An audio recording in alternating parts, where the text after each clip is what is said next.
Alright,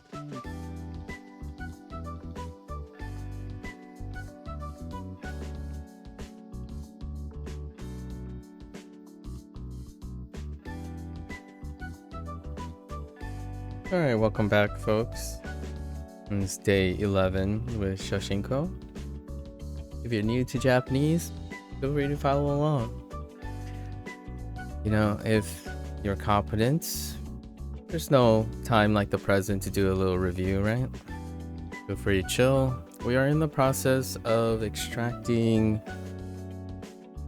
all of the vocabulary from Shashingo, and today I guess we're gonna go into doing our reading with the quiz mode and see if we can at least attempt to read out speech, all of the vocabulary, paying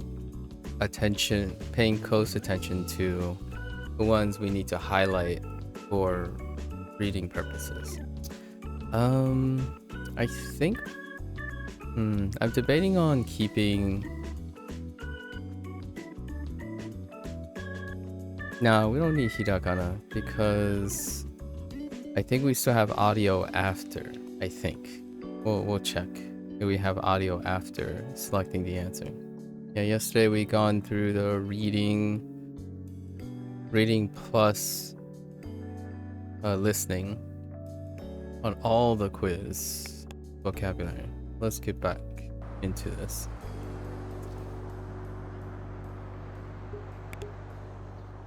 Alright, so we're gonna do actually. Yeah, so let's find out.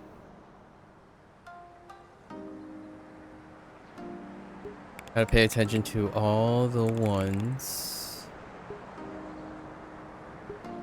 Oops.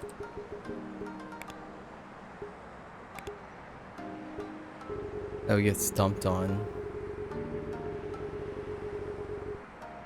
And that'll be the thing for today. That's about all the time we have, really.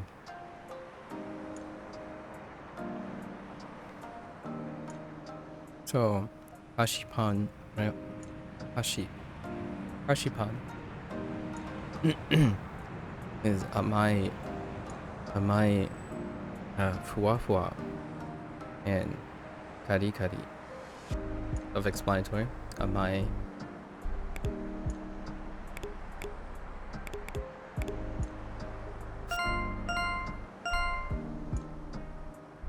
Nope, never mind. We don't get the audio after. I don't know how I feel about that. Getting the audio after is fine. Yeah, so the speaker icon does come up. So this will be less than ideal. That's fine.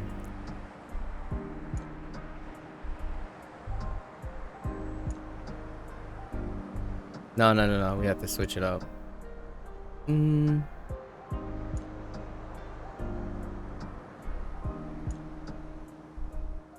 Yeah, we have to switch it up.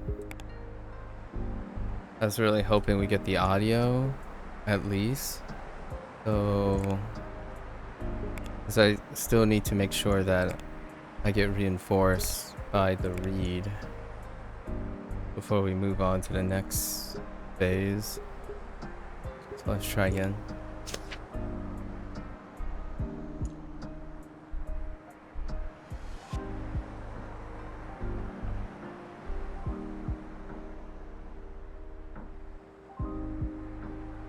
Okay. So, bottle crate. Bottle crate.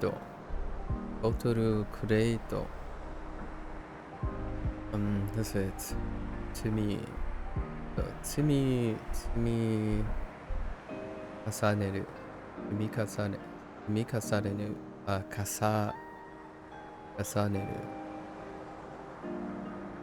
Kasaneru. Right. Akobu. Aku. Okay. Mikasaneru. Saneru. Akobu. and Aku.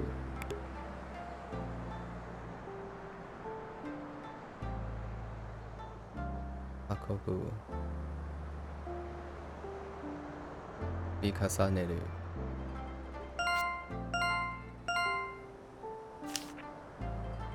Han and Skuru.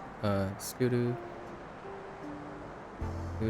Yaku, Yawarakai.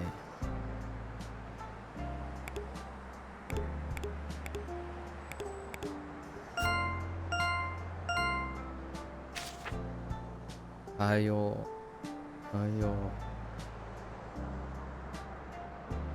Atsui. I wouldn't mind the furigana to be like faded. Maybe. Oh, they're XD. Atsui. Karui.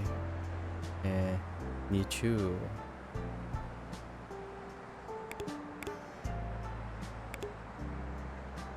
Karui. Nichu. We're gonna try to keep a pace here. Passporto.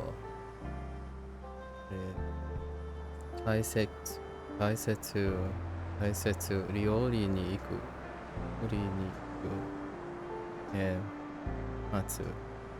持つ。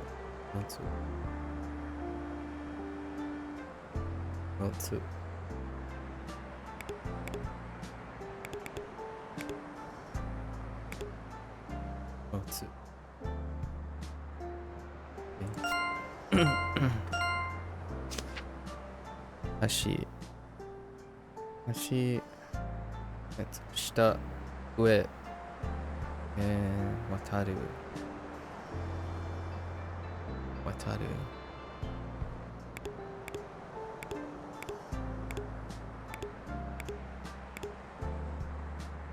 Oops.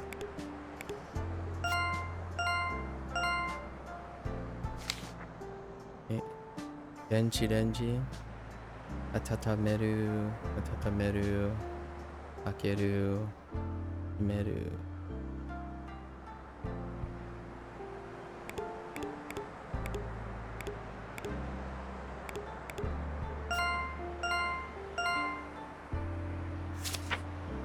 バナナ、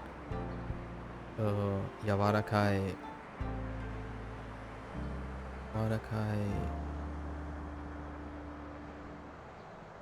熟する。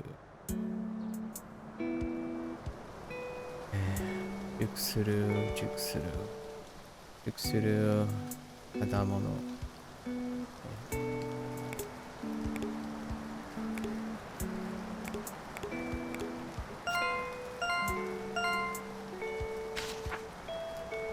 提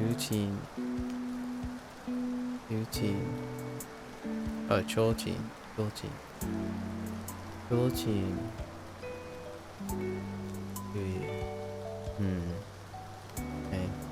軽い。ゆらゆら and 明るい。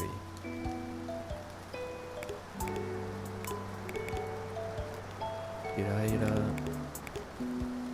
明るい。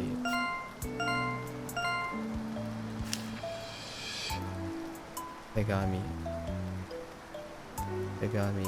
送る。書く。数的。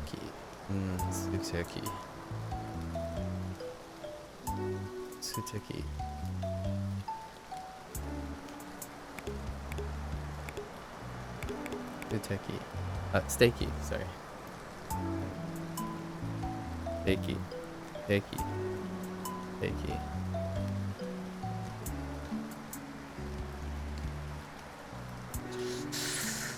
Man, that is... Oh, man.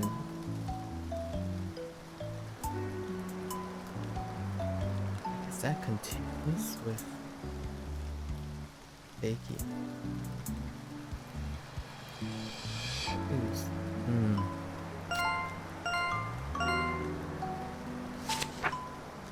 Mon.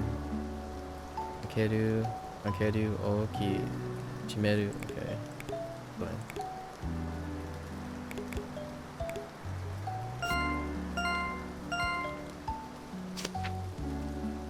ゲーム楽しい楽しい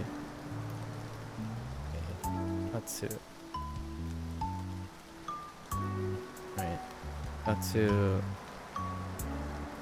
ゲルゲル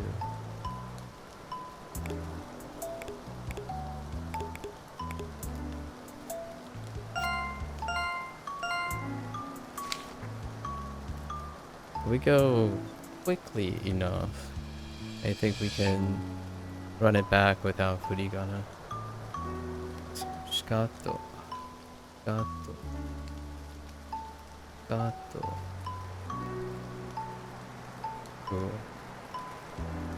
Maku.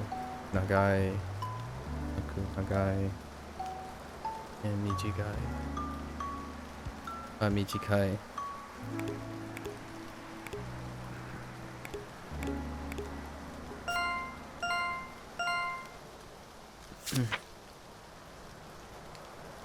Agami. Agami. This is Ibun. Ibun. Ira. Maru. Maru. Oops. Maru.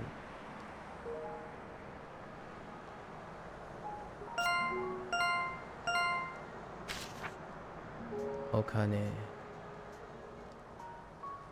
Imbo. Imbo. Arau. Arau. Okane mochi.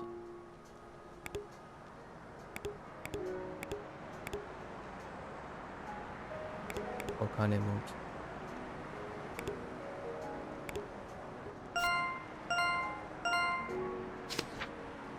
Ohi. Okiru. Oh, interesting. Okiru. What was this character that we used? Oh, that's not even related. Chi. Ukachi. Okiru. Okiru. Atsui. Huh. The left side of Atsui was simplified. Or Ru. Okay.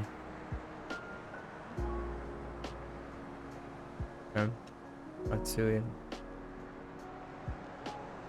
No move. Okay.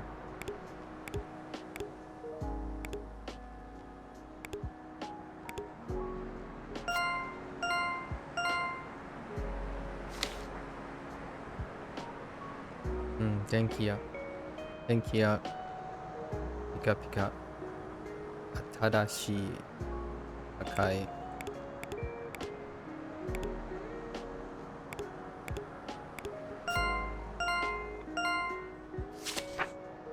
Zo. Oh.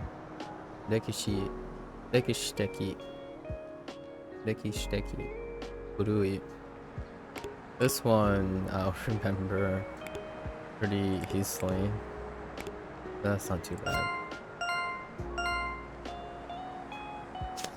Rekishiteki. E. Okse. Okse. Oki. And Kiru. Kiru. Okse.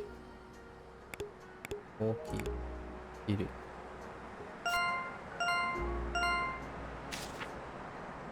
Raku. Odokeru. Odokeru. Oto. Oto. Otokeru. Oki. Unten suru. Odokeru. Oki. Unten suru.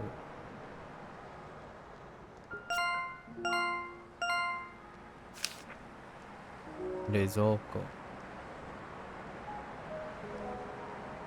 Oh, Hyasu. That's gonna be kind of tough. Hyasu. Hyasu. Metai. Ireru. Hyasu.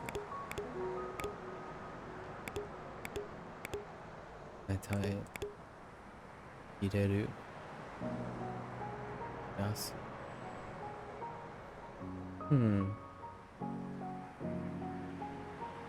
やす。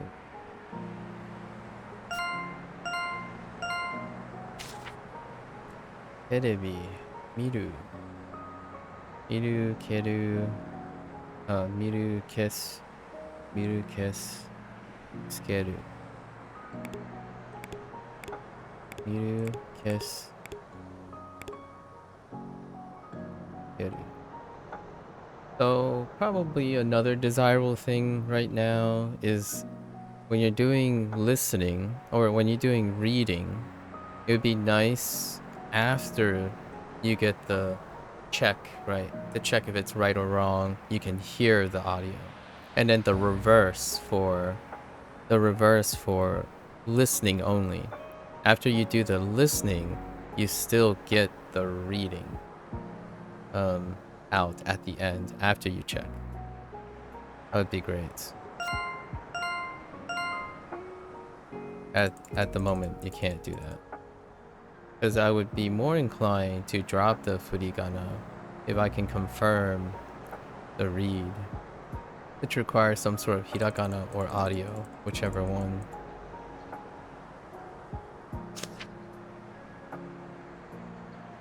Okay, megane, miru, akeru, waru, akaru.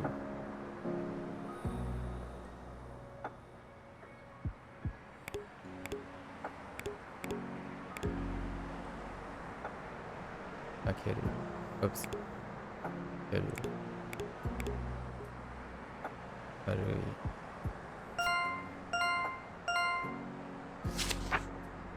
Crane game. And not the other.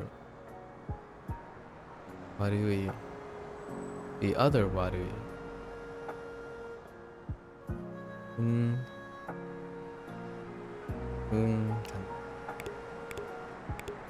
Warui. Anoshi.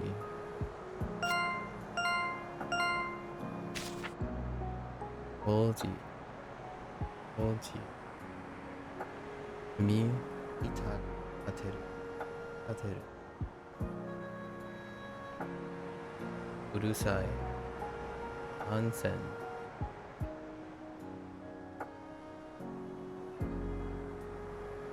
Mitateru. Urusai. Onsen.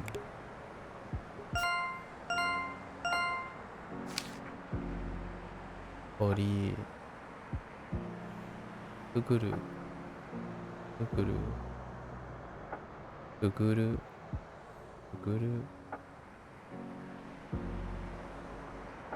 It's gonna be tough to remember. Dendo teki.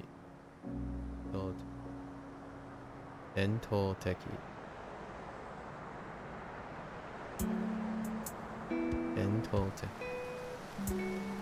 Orai. Guru.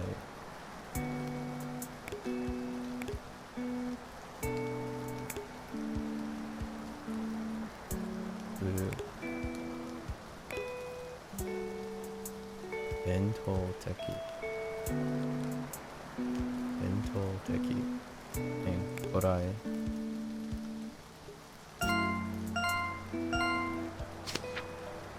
Ishatsu. Hiru.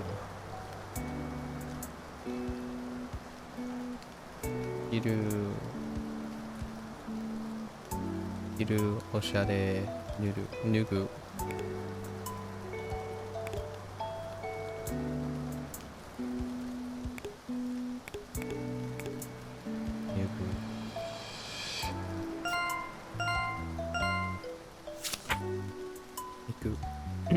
Hiku.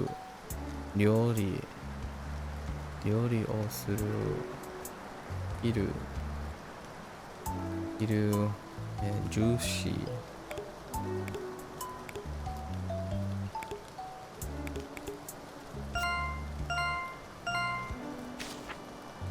犬。ふわふわ。撫でる顔。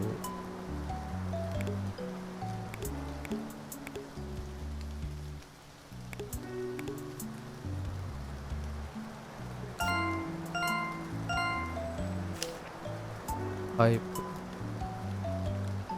洗う爪。まだない。長い。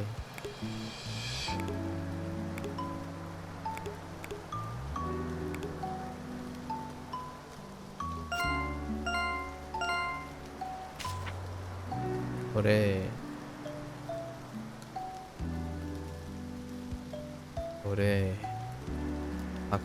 運ぶ。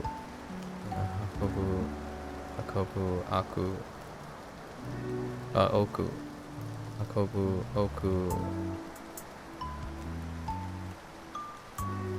奥。軽い。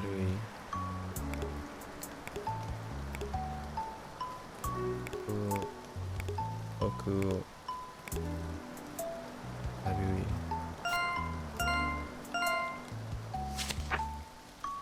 玄関マット。玄関マット。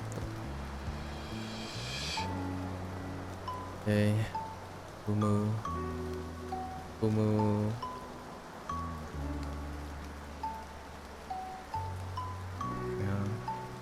む。出す。入る。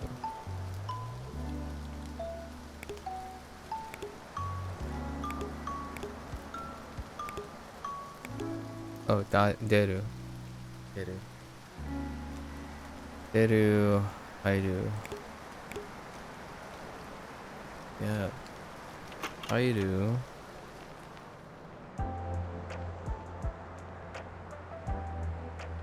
and 出る。And then we have 出す。and 入れる。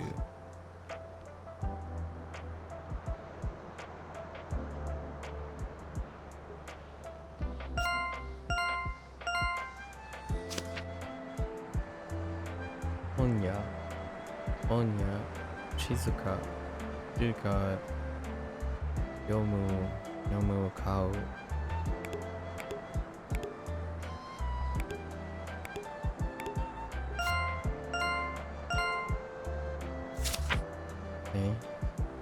靴、履く、and 履く、lower、履く、結ぶ。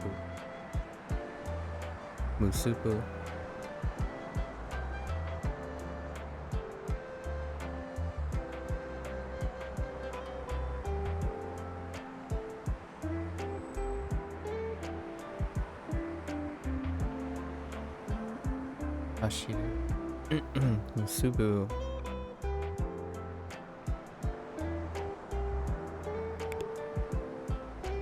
はい。履く。結ぶ。走る。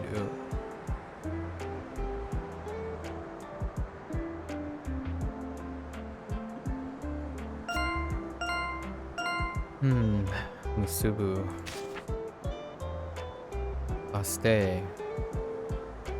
These are gonna be hard to remember.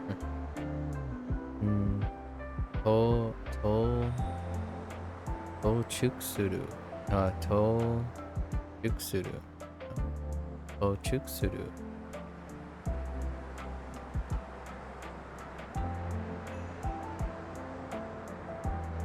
到着する。降りる。降りる。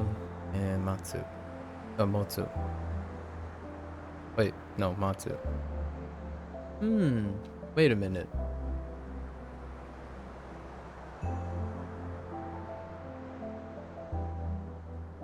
No.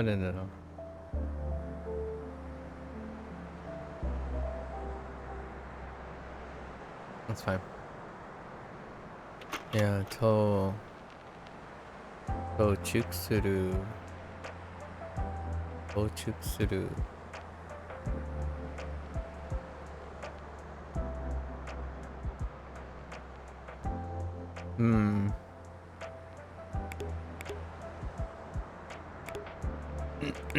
Ori, oriru.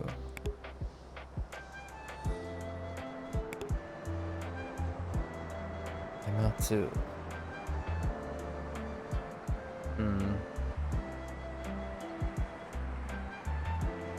Tochuksuru. Oh no, tochak. That's chak. Tochaksuru. Not chu. Tochaksu. I feel like that character came up somewhere else. Trying to find some way to remember that read.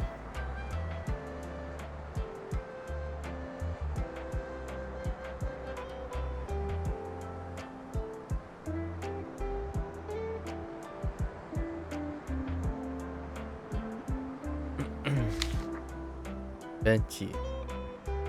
There's Matsu. Ubaru. Ubaru Yasumu.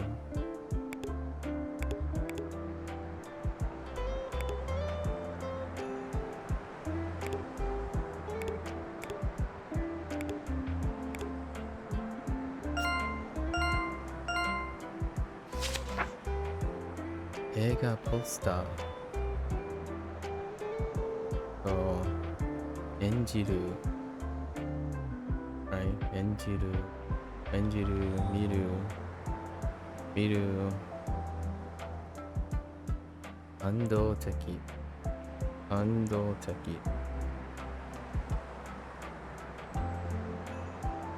That's gonna be difficult.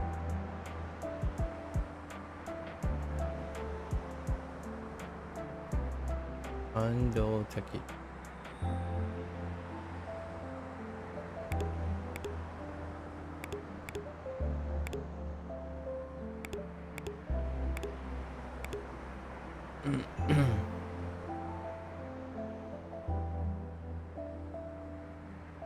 Andoteki.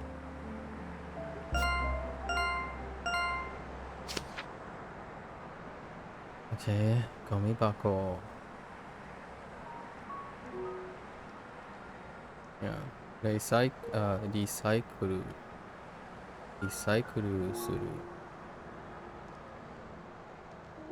Recycle suru. Danai ippai.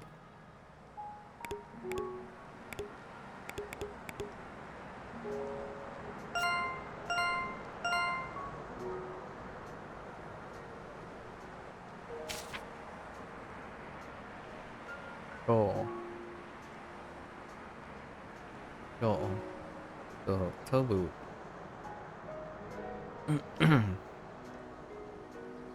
Tobu, karafuru.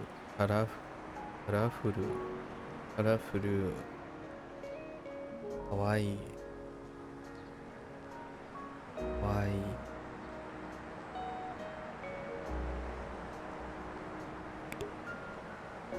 Tobu, karafuru. Kawaii.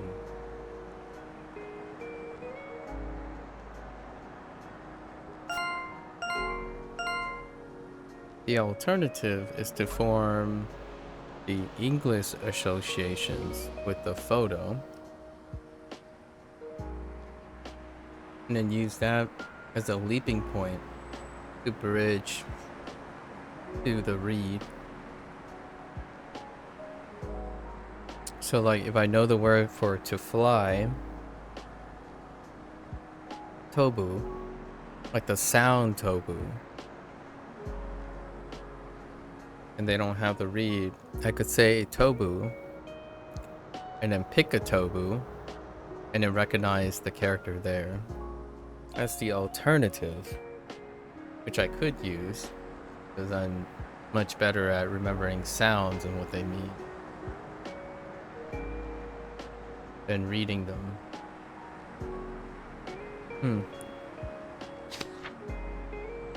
Shoyu. Oi.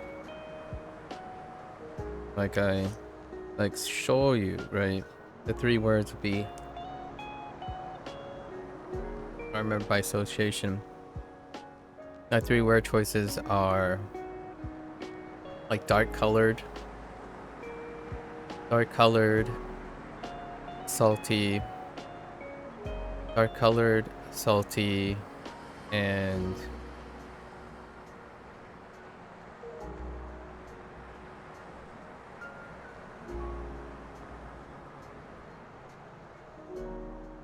poor.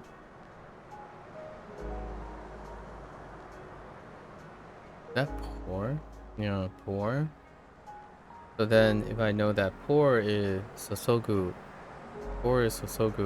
dark color is koi, and salty is shio, shio karai. Yeah, shio karai.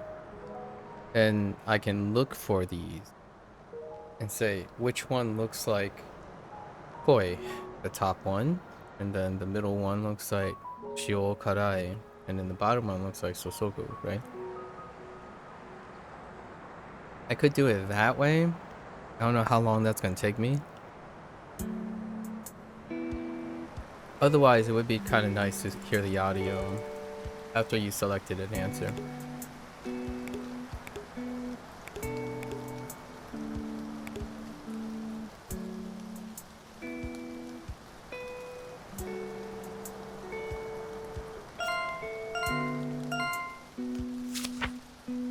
Lampu. Geru.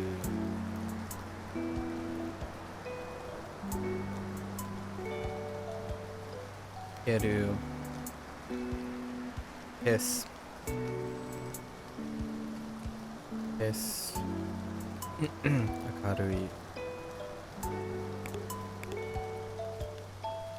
Tsukeru. Hiss. Akarui.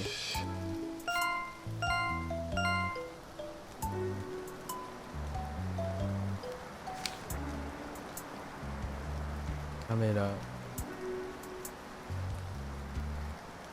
Toru.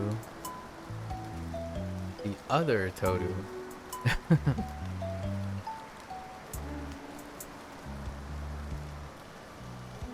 Toru. Yeah, this one's gonna be tough too. Satsue suru. Satsue suru.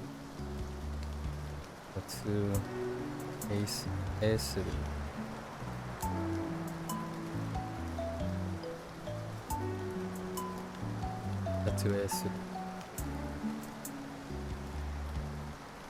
And sashin.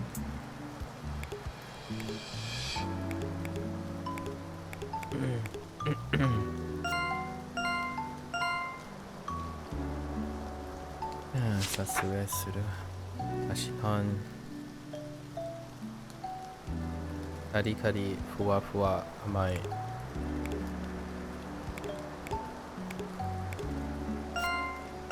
Amai is fine.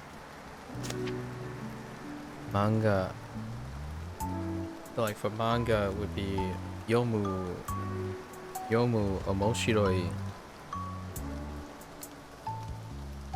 and kaku.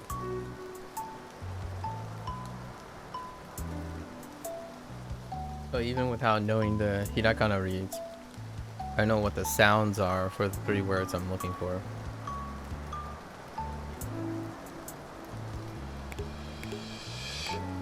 So kaku, because they went with draw, paint, and sketch.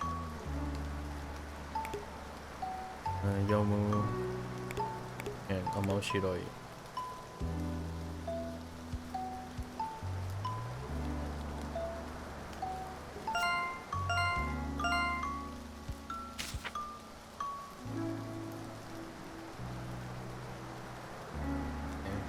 Hoki. Hoki. Nagai haku. The other haku. Haku. Solji. Soljis.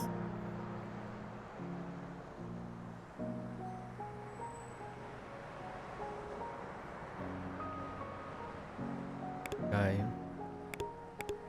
Kaku. Toji suru.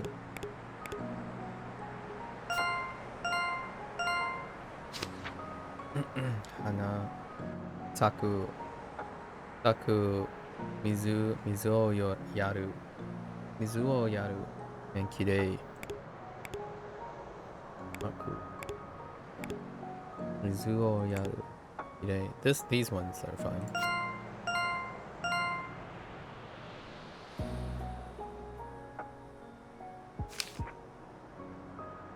Akana. Suichu. You can relate Chu with the other one too, so that's not too bad.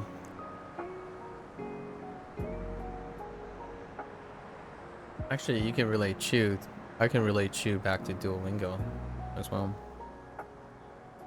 That read Suichu Tsuru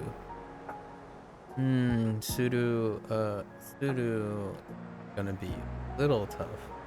Tsuru Oyogu. Oyogu is tough as well at this point.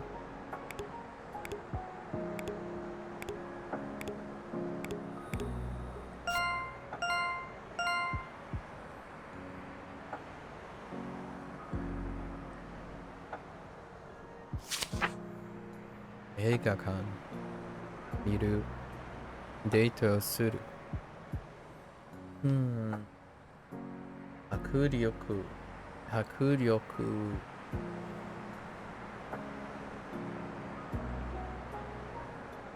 No, I got nothing tethered to those characters yet.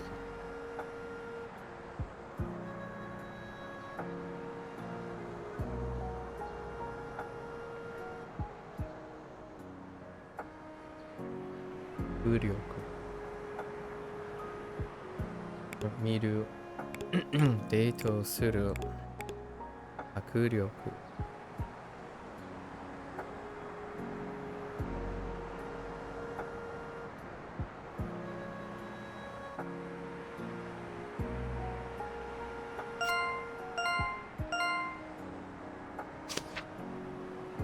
Ikoki. Kobu again. Kobu. Ryori ni iku. And Toi. Toi.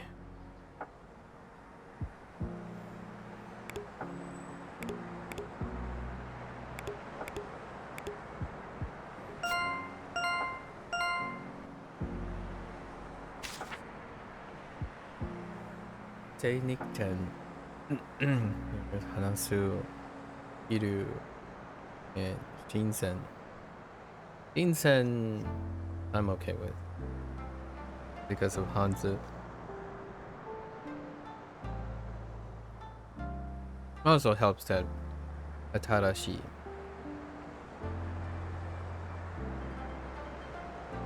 There's like new fish. Whenever I think of fish, I think of something. Try to get it fresh, right?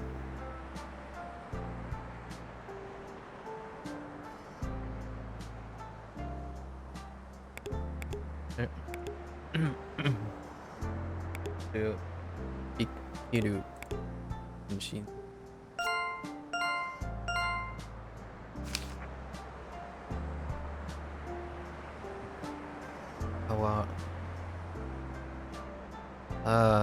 Nagareru is gonna be yeah, Nagareru is a little tough.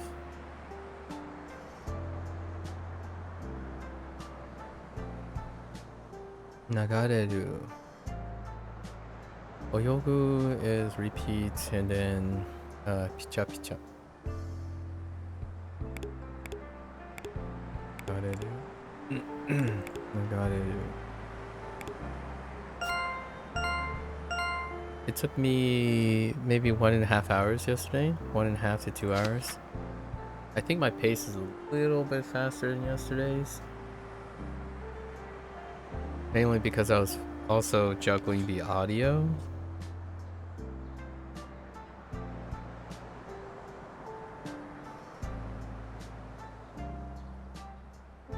駅カエルカエル便利便利便利便利 Wait, is this the same? No, it's not the same one. Yeah, konsatsuru. Konsatsuru. Konsatsuru.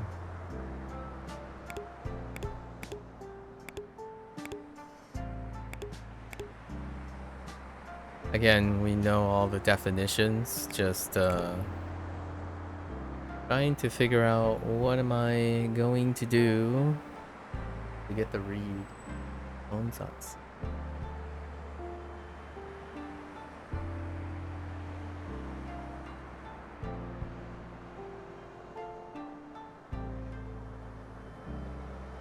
Oh. Yesterday I only did listening. That's right. So only listening. Today is only reading. Konbini.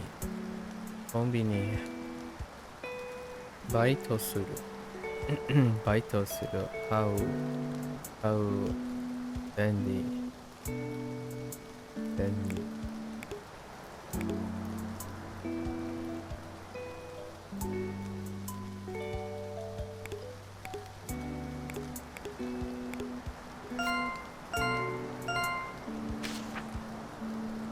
Elevator. That's Matsu. Eru.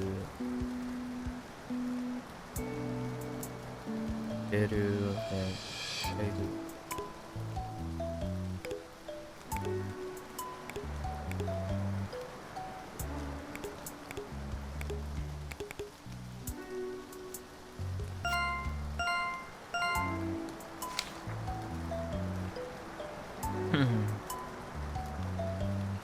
Haruku, Wataru, and Onsen. Okay. Hold on. Hold on. Hold on.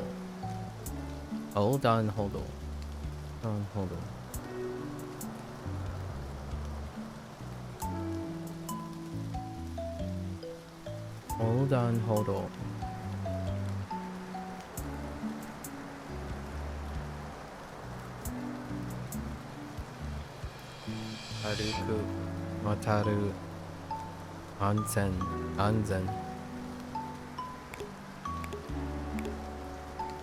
Haruku, Wataru, Onsen. Sticker. There's Haru. Haru. Hagasu. Isai. Gasu is gonna be rough. Haru. Hagasu. Isai.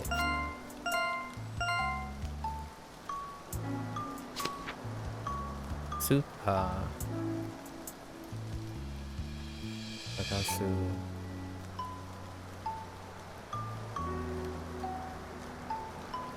Sagasu, Kau, and Arubaito. Sagasu, Kau, Arubaito.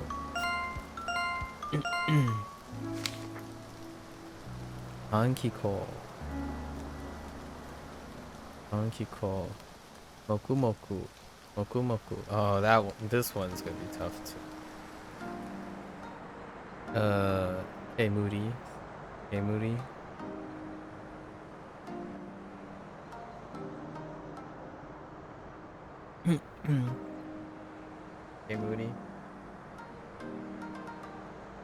Detekuru.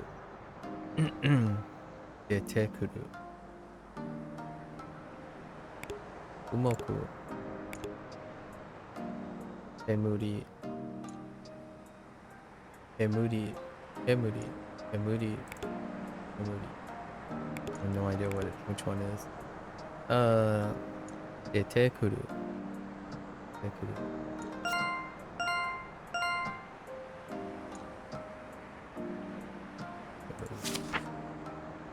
Machiya. Sumu.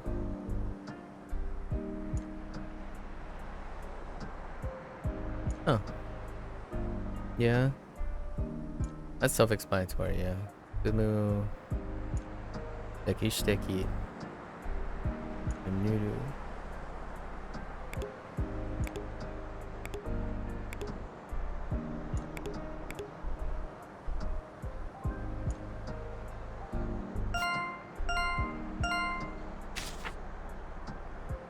Ashiko. Oji. Nobaru. Nobaru.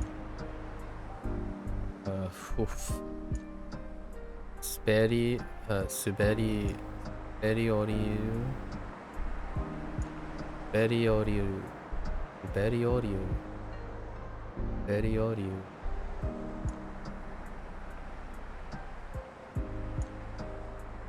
Suberi oriu.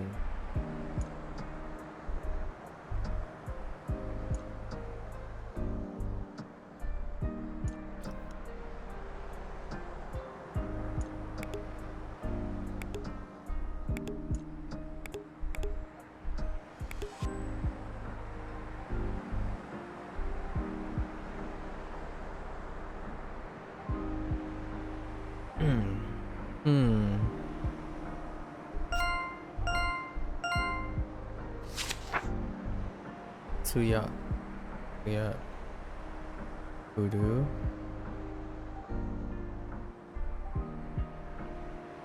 Uru. Oshare. Kao.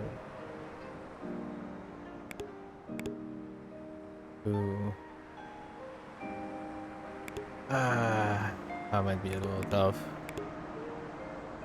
Uru.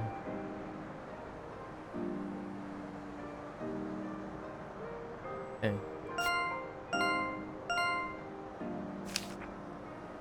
Figure. Atsumeru. Atsumeru. Chumi. Chumi. Chumi. Okay. Otaku.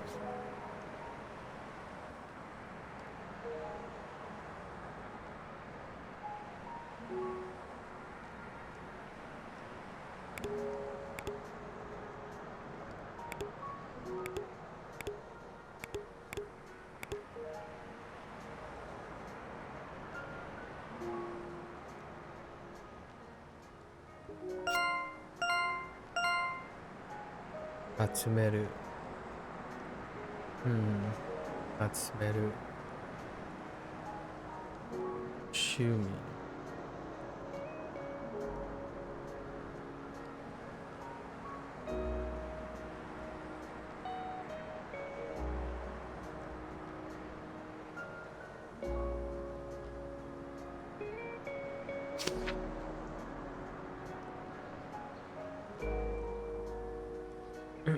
Yubinuke.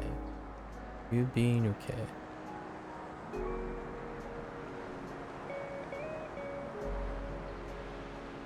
Yubinuke. Okuru. Okuru. Marau. Morau. Oh.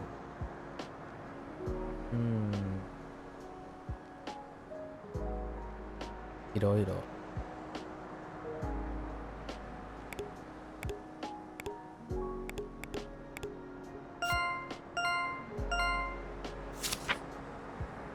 Shita. Shita. Owareru. Owareru. Owareru. And I noburu. Nobaru. I noburu. Noboru. Noboru.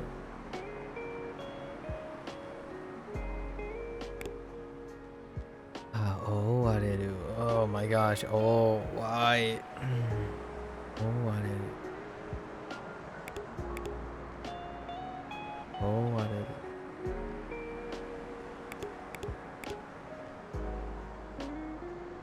Hai nobaru. Hai.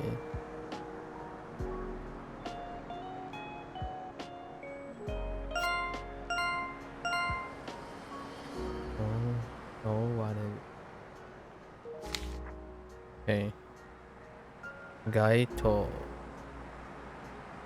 akerui, akarui, karui, osoi, osoi, akai.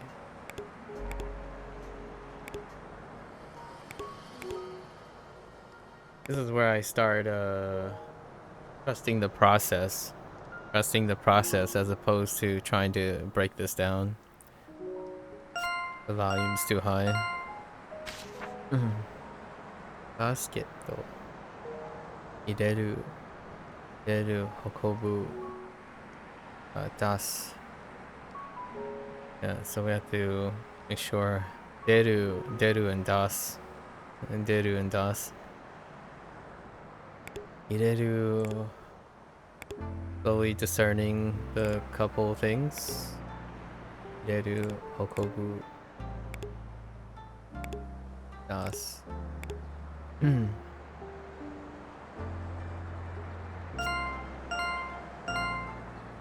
Yeah, so the other one is hairu, and deru.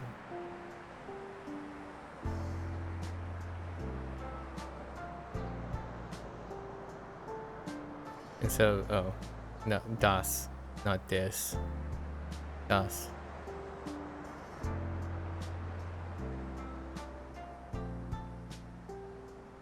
Okay. Zashi, omoshiroi, atarashi, and yomu. Okay. These are fine. It's far easier to learn the kanji if I already know the hiragana. Thanks to how Duolingo approaches things. So I know how it sounds and I know what it looks like in hiragana. It takes a lot less time to attach the kanji to it.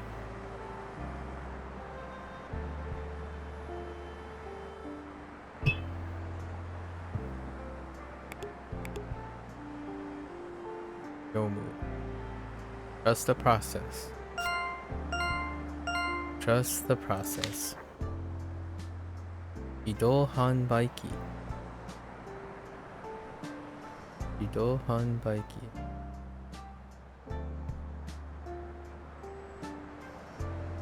Taksan, yasui, bendy.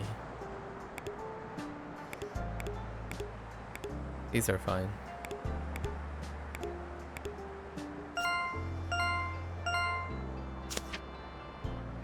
Anya, yaku, ooh, Yumon suru. Yumon suru comes up multiple times. That's not too bad. Yumon suru. Oh, urabu. I mean, erabu. Sorry, erabu just showed up in Duolingo. Actually, it's in my last lesson.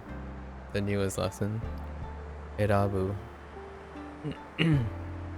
Oh there, Robert. Yaku. Umon suru. Erabu.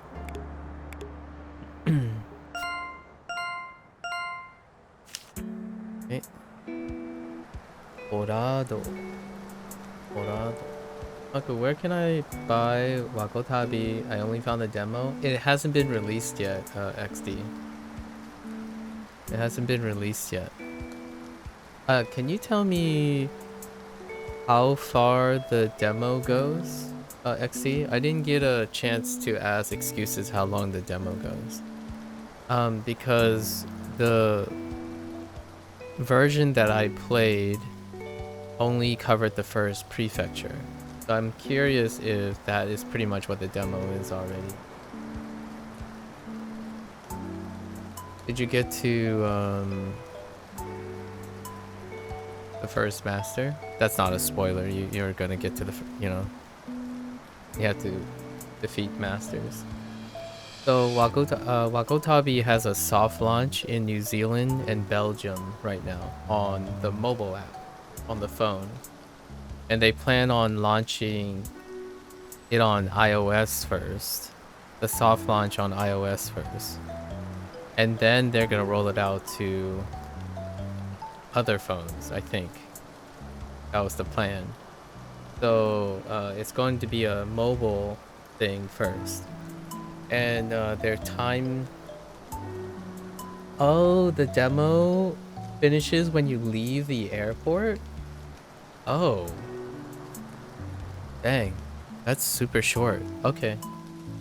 Yeah. Okay, thanks for... I really need to know that, XT. Thanks for telling me. So I played a playtest version, right? I played a playtest version. And right now it's looking like the version that I played will likely be next year. So it's gonna be a while. Unless something crazy or different happens. Meanwhile though, I've been in their Discord, the Wagotabi team's Discord, and they've been getting a lot of feedback on features and stuff.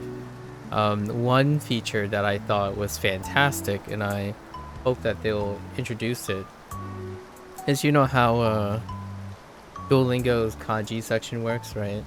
How it's like an approximation. I don't know how Duolingo measures that approximation, but they do. They have been heard about. They already have that book section where you can do whatever your strokes are and whatnot, more or less, but they're thinking maybe there can be an exercise. Some people think it can turn into an exercise. Other than that, you gotta wait, unfortunately. Wakotabi will not be available on PC until next year, which kind of... which is what it is, unfortunately. Horado. 短い Horado. 短い 遅い Tom.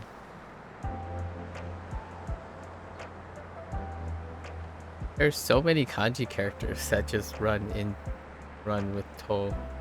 There is another game. There are 2 games that may be released before the end of the year, and you will probably see me play them. I have no connection with them either. It's a game called So to Speak. It is still marked for this year. And another game that is keyboard oriented. It's completely keyboard oriented.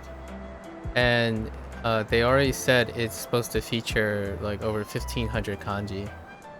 It's called Kanji Kitchen. And there are already like a bit of discussions and people excited for that. They're both still slated for this year. At the end of the year. Some of the devs said like, I'm still on track. So I'll let you know about those games whenever time comes. I'll probably jump on the launch whenever it's released for those 2 games. At the moment, they're not. They only say 2024. I really like Kanji Kitchen, the way Kanji Kitchen looks. It's like an order of operation kanji construction using the keyboard. So, you know how you're entering in the keyboard and you're using onomaji conversions and stuff. The game is specifically tackling how quickly you convert kanji things. And it's using a learning algorithm too. So it's using a dynamic learning algorithm to constantly, slowly feed you more and more more kanji as you go. So it's kind of like a typing test with some visuals and gamification, at the same time constantly bootstrapping through kanji while using a progressive learning algorithm. So it's very provocative the way it's described. Yes, like Wanikani, but for a game. Yeah. Now imagine, have you ever played an order of operation game?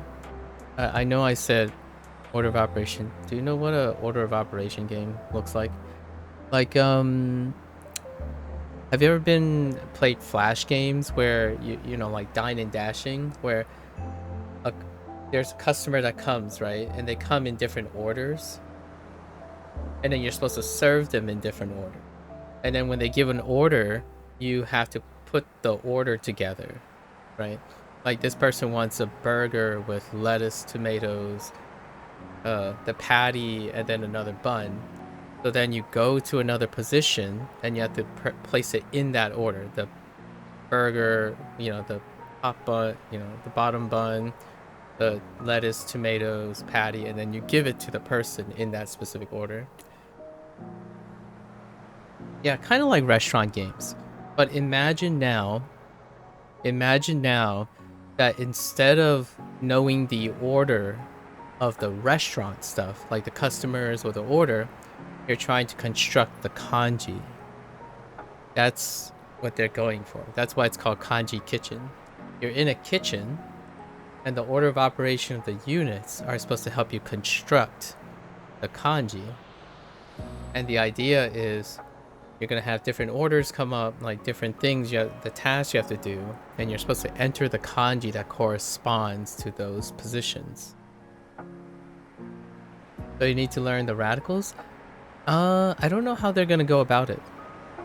I don't know how they're going to go about it right now. All it shows, I can show you the link to the game's store page. I don't know the developer, nor do I know, you know, no one has access to the game, so all this is just based on what you see in the store page.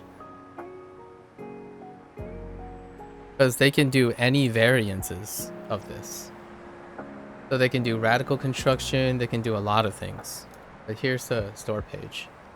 It looks fantastic. There's numerous things, but it's organized in a way to take advantage of these types of games. I call them order of operation games because what you're trying to do is you're trying to associate order in the task you do, and then when you get used to assembling that task, you basically have constructed something. So if you can imagine, oh, how do I get from a keyboard input, a combination of keyboard inputs, to get to a kanji?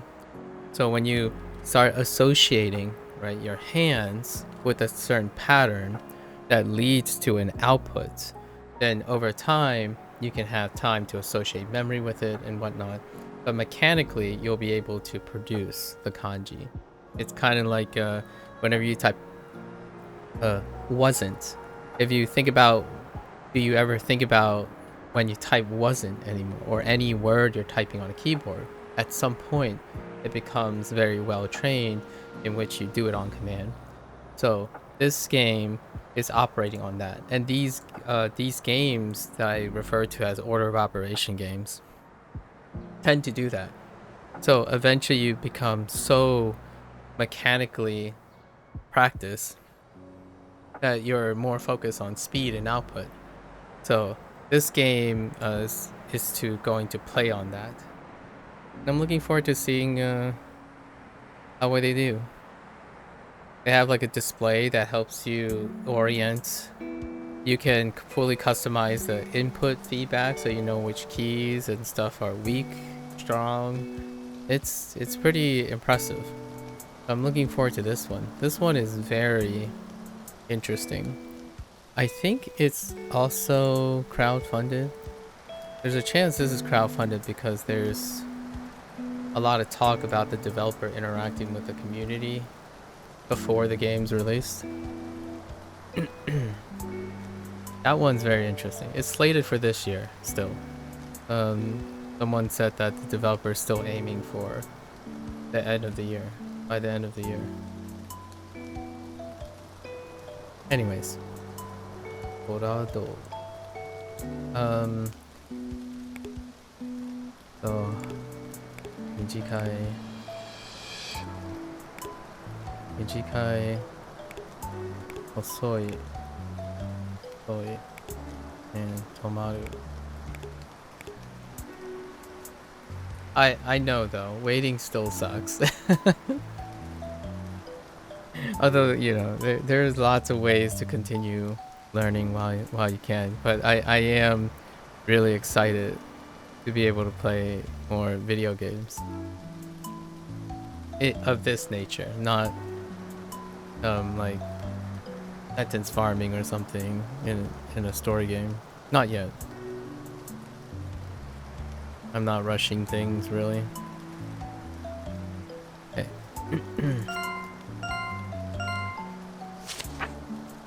Sumaho. Ju and Ju is gonna. I don't think of Ju when I look. Ju Densu. Ju Densu. Kiru. Kiru. Denwa Bango. That's not gonna be too difficult to remember. Denwa Bango.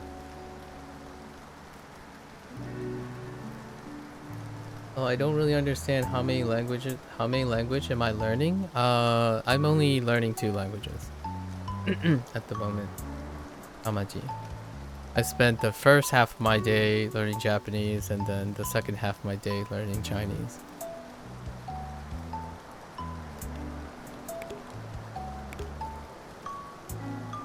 Kyuden suru. For now. In another 3 or 4 months, I'll juggle 3 languages, and then that's it. I only plan on juggling 3 languages. Spanish is the 3rd language. Kyuden suru. Akeru. Denwa bango. Am I a student or something? No, I'm a very I'm no longer a student. No longer a student. It's been a very long time since I've been a student.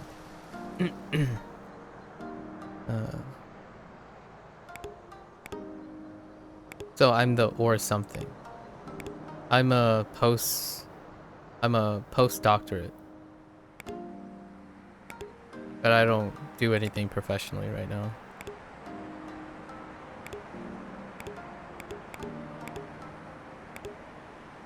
This is purely hobby. Chuden suru. Chuden suru. Juden suru. Juden suru. Kind of sounds like juice. Juice me up with electricity. I juice it up. Juden suru.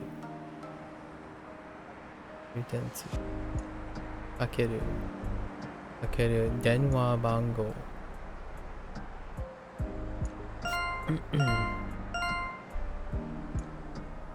Yeah, thanks. You too if you're language learning. Good luck with everything that's on your end. No problem. Nuigurumi. My educational background's not in language learning. By the way, I forgot to clarify. Nuigurumi. Takishimeru. Taki. Da. Kishimeru. Ageru.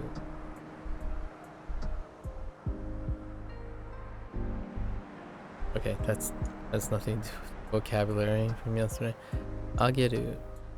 Fuwa. Okay. Yeah, this is Akishimeru. Kishimeru. Little. Ageru. Fuwa. Hey. Icon Saigaku. Saikaku kon. No, Saigaku kon. Sangaku kon. Sangaku.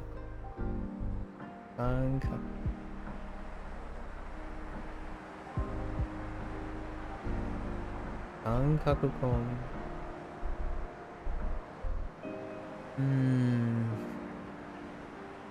At least that's self-explanatory. 音楽音楽音楽奥奥工事奥工事おし脱ぐおしゃれかぶる This one's okay. We're fine with this.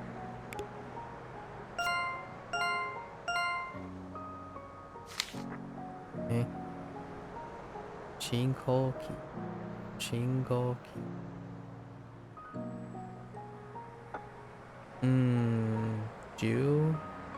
渋滞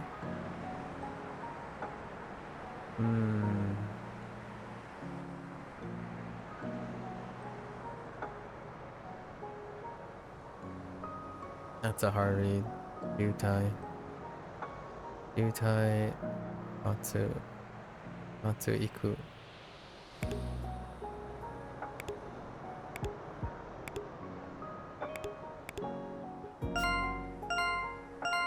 渋滞お知らせ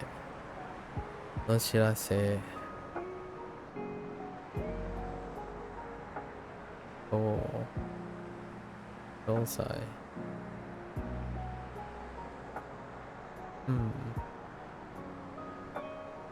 Can I relate that back to no? Can't relate it back to Osoi.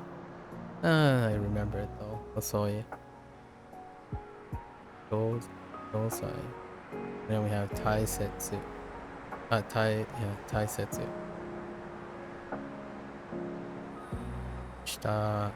Daeru.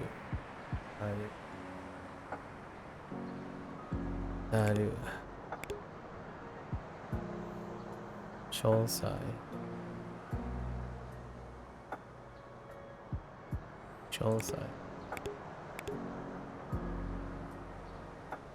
挨拶して帰る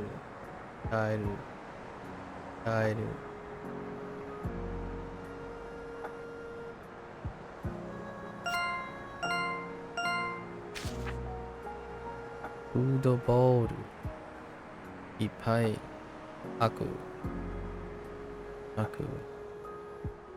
ない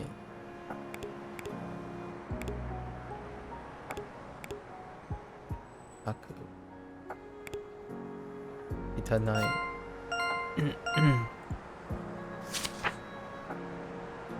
桜波きれい咲く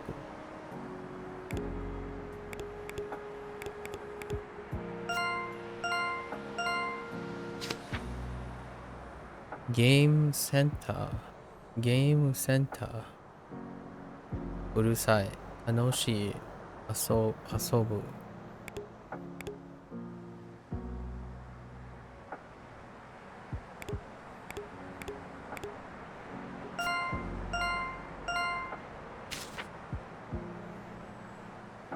生産機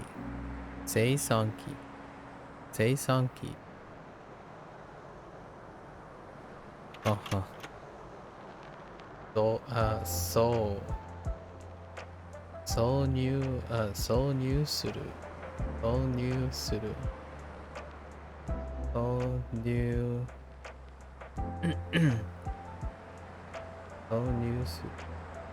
払う料金料金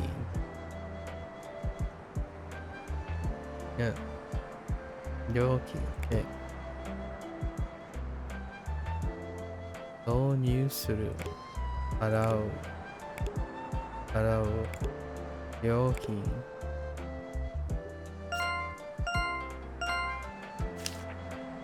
ホテル Tomaru. Tomaru. Yasumu. Takai. Tomaru. Yasumu. Takai. Shutter.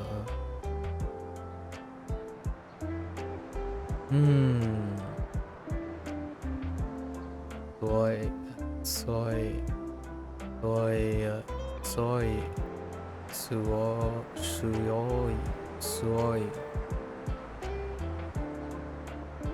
Suoi.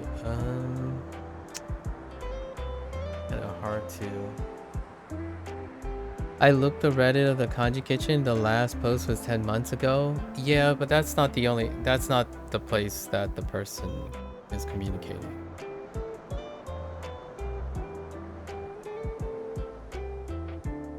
Oh, hey, Okami.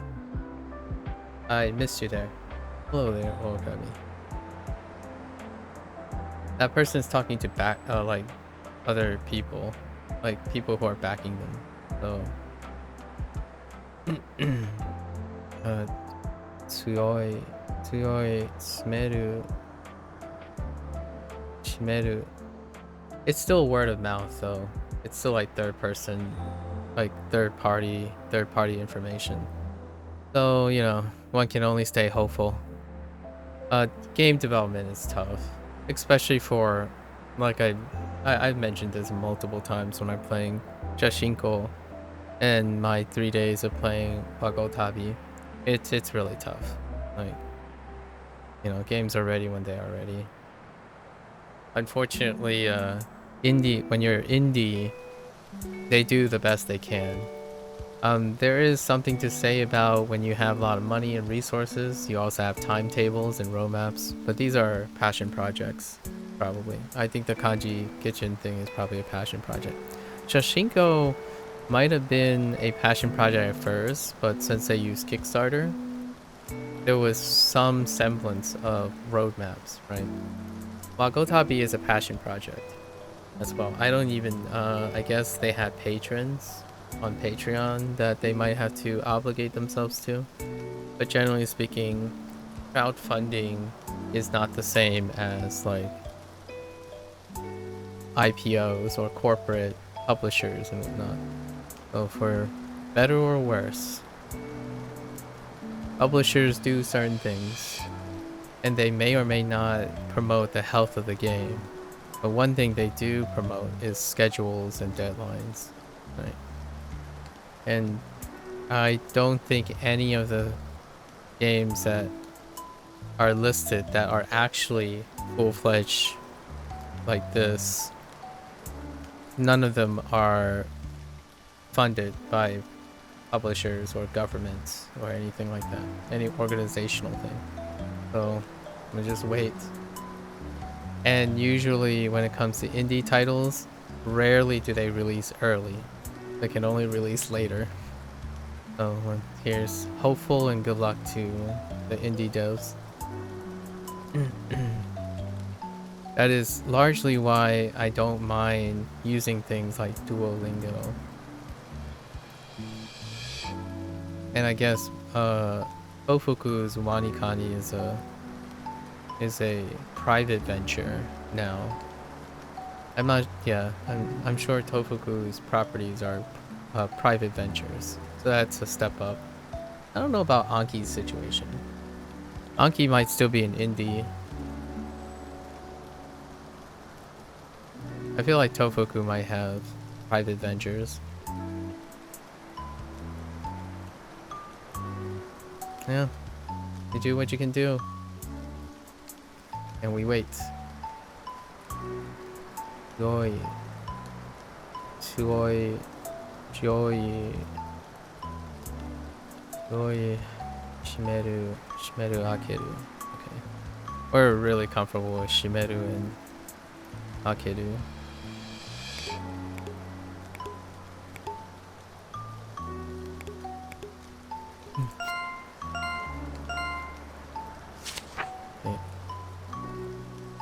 Ikan amai kadamono. Kadamono is very comfortable too. because of reinforcement with Chinese as well. Marui is pretty comfortable. These are comfortable. No. Adamono. Marui. I mean, that's 4 kanji characters right there, you know? Or actually only 3 kanji characters. We already have the kanji for mono and duo.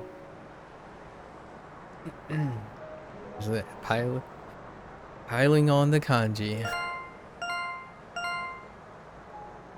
Yeah, I can write these without a problem. I can recall these and write them without a problem. 駐車場駐車場駐車する駐車する悪狭い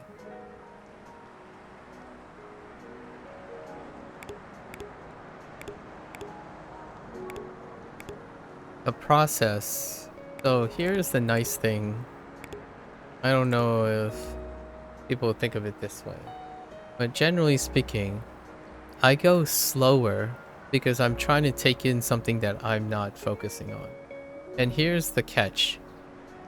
While one can trust the process, so you'll have like a basal level of learning when you're trusting the process. So like if you're going through Wanikani, you're going through your Architect, what you're doing, in my opinion, when you're practicing, right, and doing that stuff, you're trusting the process. And the process will give out. Like what I mean is it will reward you by trusting the process. However, I like to trust the process as well as actively not trust it. So what I mean by that is, what does actively not trust it mean? That means putting in thought that will interfere or possibly slow you down in the process. And the reason for that is, if my like active learning and stuff, it can only add to it, but it will take time away from bootstrapping the efficiency of the process. So for example, if you know you can get through 100 kanji with flashcards a week, that's trusting the process. So you're just going to keep doing it 100 each day, 100 each day. You're trusting the process because the process itself will not change, right? And you will get a certain fixed amount of return for the process. Meanwhile, you could sacrifice some of that time. So instead of doing 100, let's say you trust the process to do 50, and the time you liberated from the 50 you can use to invest and explore in taking in information that you were otherwise not focused on. So for example, the process is contained within the tool. So if you only engage in the way the tool is provided, then you are trusting the process, which will get you gains. Every time I try to do something, I want to add or experiment a little on top of it. And then this is kind of what I'm doing here. Like I could say, I have a plan today.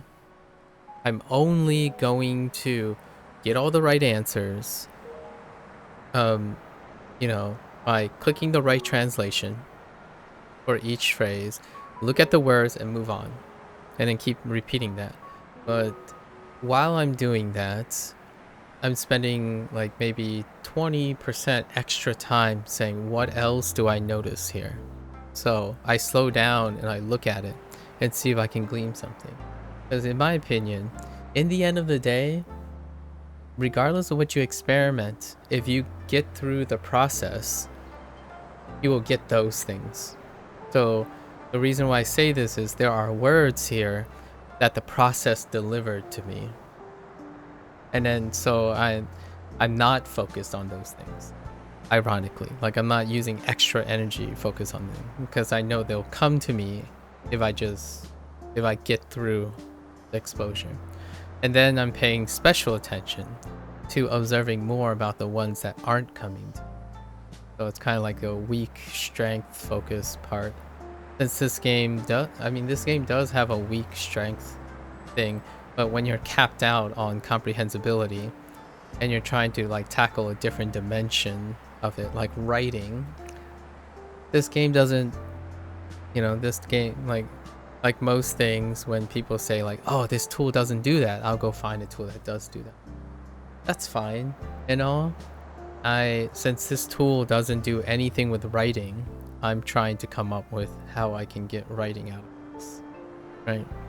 And that to me engages me far more than finding a solution someone else provided for me.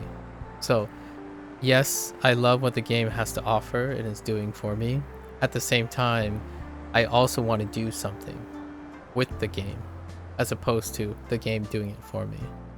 So it's a little bit of problem solving sprinkled on top. And it's not that it will get me to my gains faster. It's that I get to practice solving a problem. Which is, how do I solve a problem when this game... How do I get to writing when this game has very little to do with writing? For example. Or like Duolingo, right? How do I learn how to construct sentences if they don't provide context? It's a little of both, and it won't get me to learn Japanese faster. It will allow me to practice problem solving though, and I'm more about problem solving, so I want to do a little of both. If a tool solves all your problems, then you don't solve any problems, and to me, I want to do both at the same time. I don't want to just learn Japanese. I want to learn how to learn a language, or how I would go about troubleshooting and doing stuff with a language. Then whenever I go and learn a different language, or if I want to do something with a language, I can explain it, I can troubleshoot it. Maybe I can even be helpful in a manner which, when someone says, oh, I've done all the popular approaches, they don't work. Well, let's try to solve it, right? That's kind of my feelings here. It kind of feels nice that like things like aku and senmai just automatically works. Like I don't have to do anything special to remember them. They just happen to work. The process delivers. And then you have something like chusha suru. Well, chusha suru is related to chushajo. Right, chushajo. So you can stack these.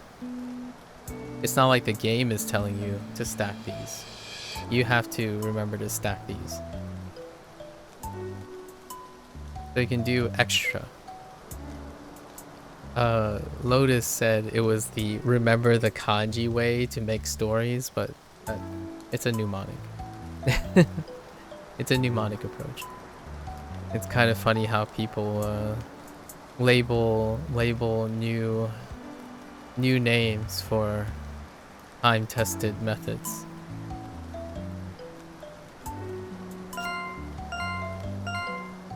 It's kind of like buying your favorite self-help book, and then that self-help book relabeled and repackaged fancy names for time-tested self-help improvements. Everyone including myself have a different version of it, right? They probably use different names and words to describe it. Okoku. Okoku. Ooh, this card is kind of a nightmare. Okay, Yuko. I'm not gonna get Yuko right away. So Yuko. Miroku teki. Miroku teki. Yoku. Senden suru. Senden suru miryoteki. Miryoteki. Yoteki. And you call.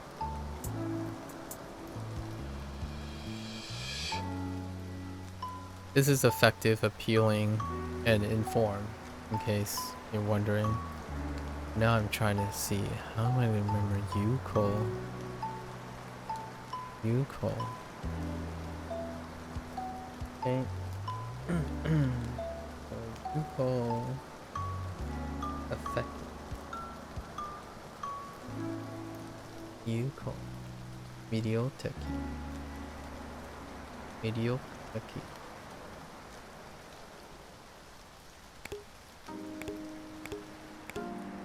Oops.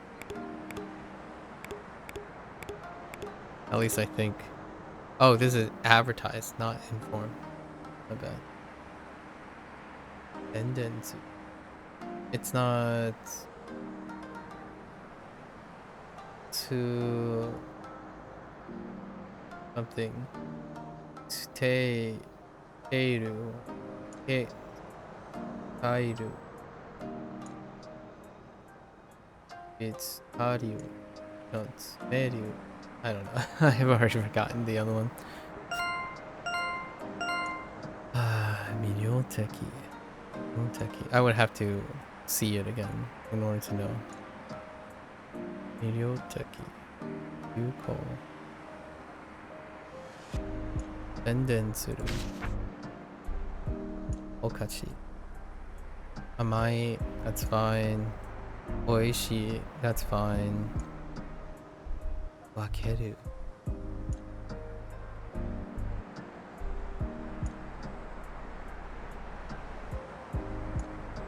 That's not so fine.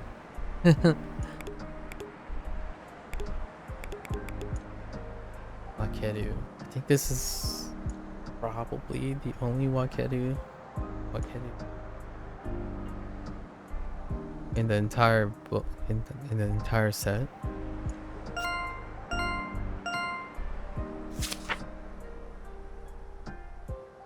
Shokubutsu. Shokubutsu. Shokubutsu.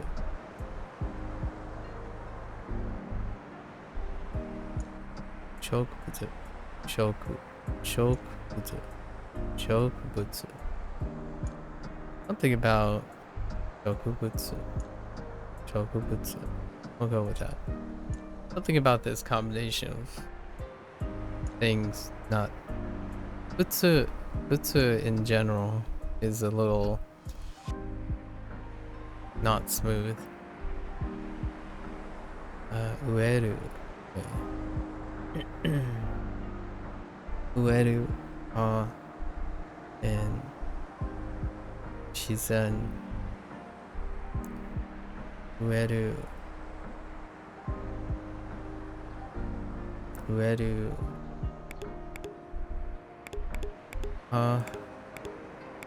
Shizen.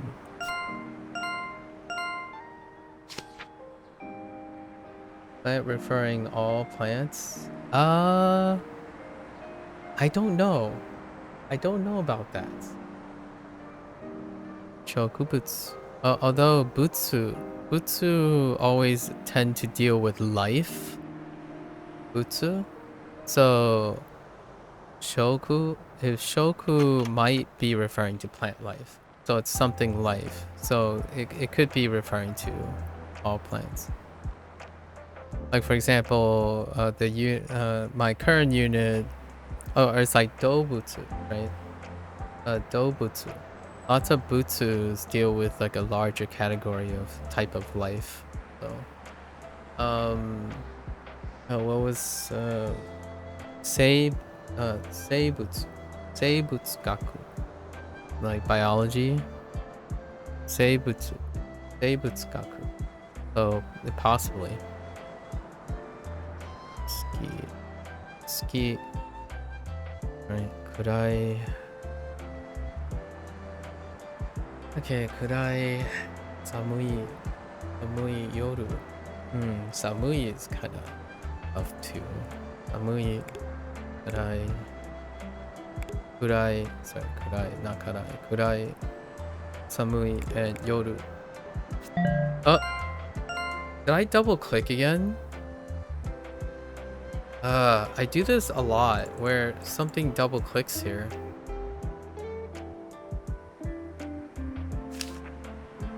What the heck, dude? I need a replay on that one. Doro Hyoshiki. Doro Hyoshiki.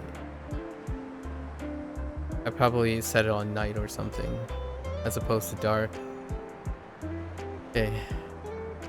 Nagai Matsu. Haru. These are fine. These come up quite often.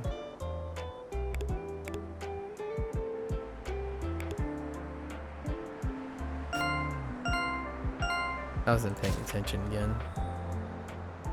Obi shop. Umitateru. Umitateru. Tsukuru. Tsukuru. Shumi. I think Shumi is getting there. Shumi is getting there. Umitateru is kinda getting there. Umitateru.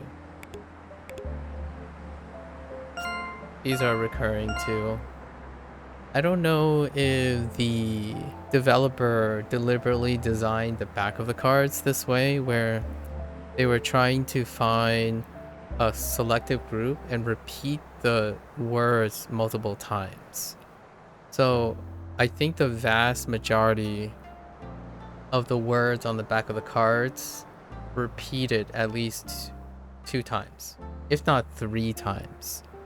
So there is a chance the developer is trying to keep the back of the cards, since the volume is 3 times this and they don't have pictures, and then you're supposed to loosely associate. They might be encouraging themselves to make these words occur more than once, even like very selective ones. There are a few that are very weak for me, and I can easily tell which ones, just from my familiarity, which ones only occur like once.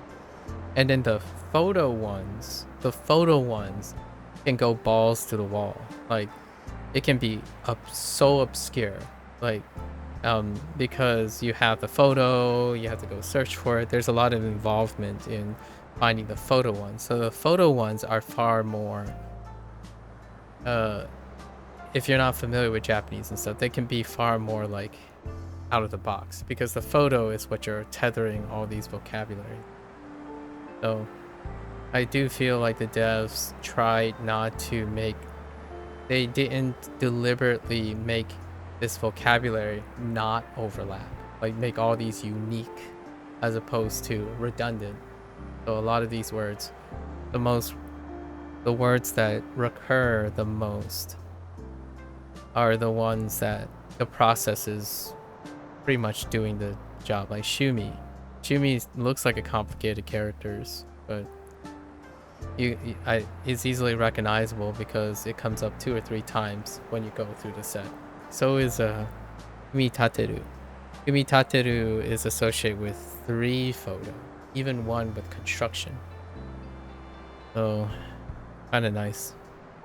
I think this is a pretty good balance, the way they're going about it. Mizu Tamari, if that's what they're planning. If the devs did plan that. It seems a little deliberate to me. Mizu Tamari. Like, even some of the... Yeah, like, Picha Picha.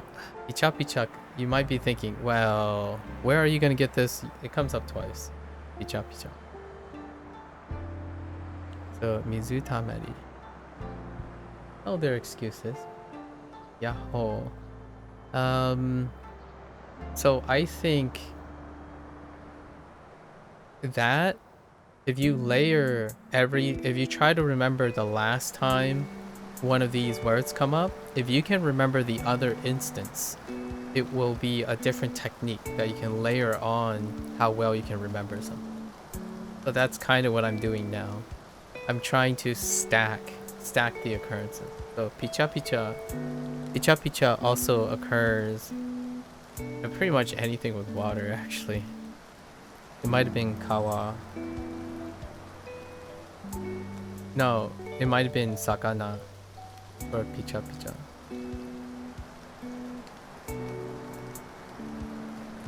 That's kind of how I'm going about it at the moment. Asai is the only one of its instance though. As far as I remember. Asai. So there are still unique ones. There are definitely still unique ones. Asai. Also Nureru as well. Nureru and Asai. Nureru, Asai, Picha Picha. I think the distribution is 20% of them are unique. I'm gonna say 50%, 50 to 60% of them occur at least 2 to 3 times. 2 times. I'm gonna say 2 times, and then the other 20% occurs 3 times or more. I think is the breakdown. So the average is still around 2. Almost all the words on the back, which is 3 times 145. So 3 times 145 is 435, right? 435. Out of the 435, 20% of them occur once, 60% of them occur twice, and then the other 20% occurs 3 to 4 times. Or 3 to 4 times. I can think of one that might occur 4 times, but it's usually 3. How's the learning going? It's going pretty well. We're doing our chill session. This is our warm-up, more or less. Pretty good. 勉強はどうですか? That's not 勉強. Is it 勉強? Studies? Maybe it's studies. Oh wait. It's going pretty well. We're trying to figure out how we're gonna bridge writing soon. Today is listening only. So today is listening only. I mean, not listening only, reading only. So with furigana, because I realized that there's no audio after you choose the correct after you submit an answer.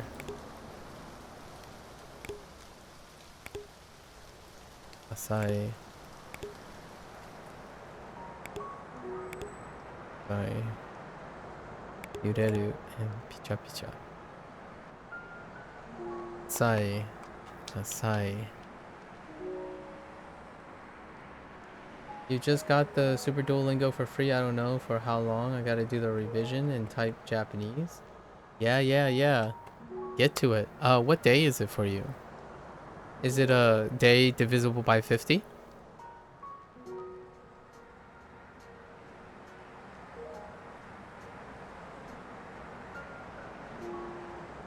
If it is, it's 3 days. Get to it.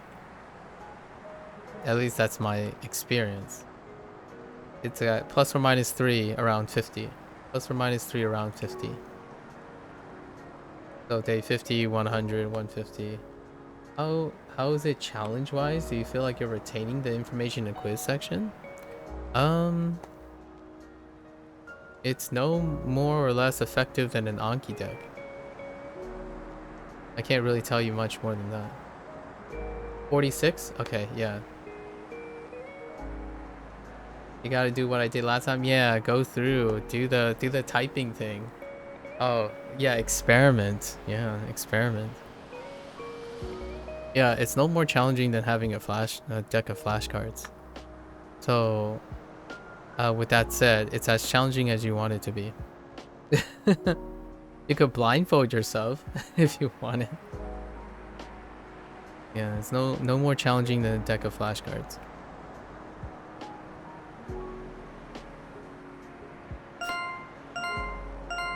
We already know all the vocabulary. Excuses. We already know all the vocabulary. The question is, how much can I remove away before I can do it by taking a blank piece of paper and writing it? That's the challenge here. The challenge is, how do I get from reading and listening to listening, to reading, to speaking, and then to writing. It's not quite that order. It's more like reading and listening while speaking, reading, listening while speaking, then listening and speaking, then writing and speaking, or then, sorry, reading and speaking, then writing only. Once I am able to write onto a piece of paper, then I've reached the end state of retention for me personally. So we're trying to get to that. Each day we're trying to get one step closer. In terms of if you have all the context clues, nearly 100%. It's very unlikely for me to mess up the vocabulary. So that's the course that we're on right now. We're trying to get to the writing at some point.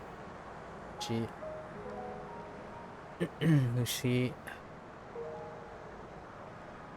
yeah.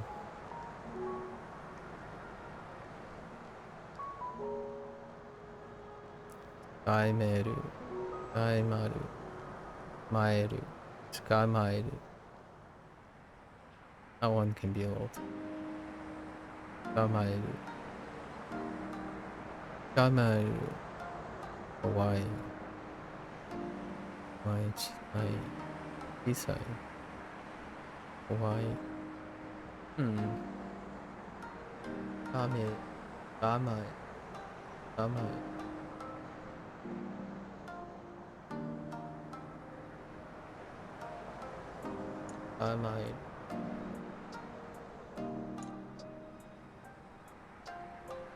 I think you will spend most of the time on the words because I speed ran a lot of units. I can see that. Yeah, one exercise I like that lately was when you go to a unit, you always do one lesson then skip to next unit. Okay. One exercise that I enjoy is describe what the sentence is trying to tell you.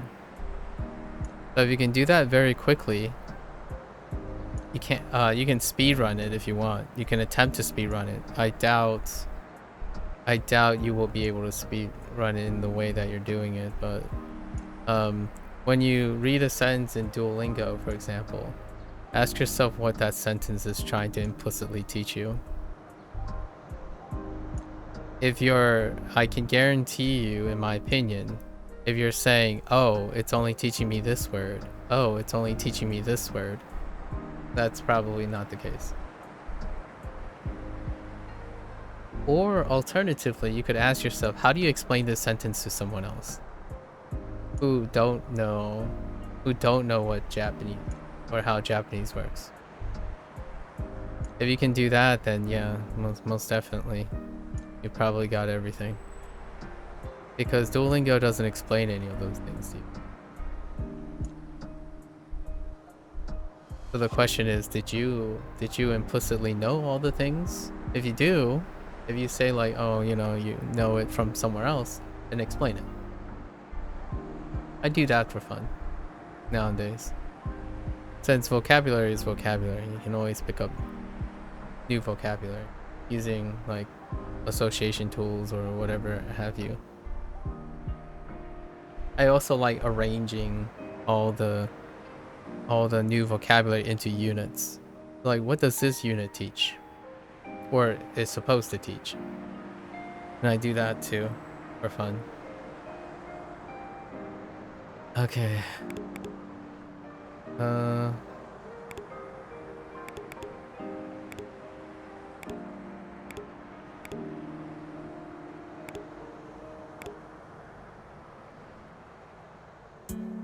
Mushi. So, Gamairu.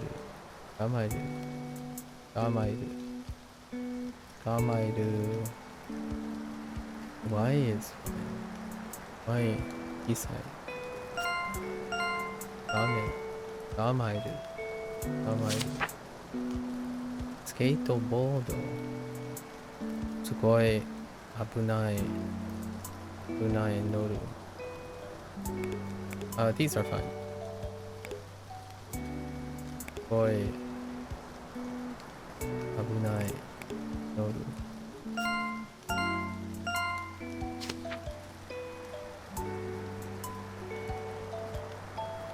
Tsukaiki. Tsukaiki. What does the last part do? What do you mean, what does the last part do? MAKU, you did the last lesson on every unit as revision when you had the super? I did the last lesson? Yeah, because I caught up. Or my supers lead into the review session the following day. So I need to review everything up to the current last 25 days. And then the following day, if you know, at the end of that super, the following day is the day I review everything from memory. On a blank piece of paper. If you look at the following day. The Duolingo is a setup for the real evaluation, or my evaluation. Which is when I write about it. I write all the vocabulary and talk about the vocabulary the following day. Without Duolingo. Or anything else. Tsukaiki. Tsukaiki. Tsukaiki.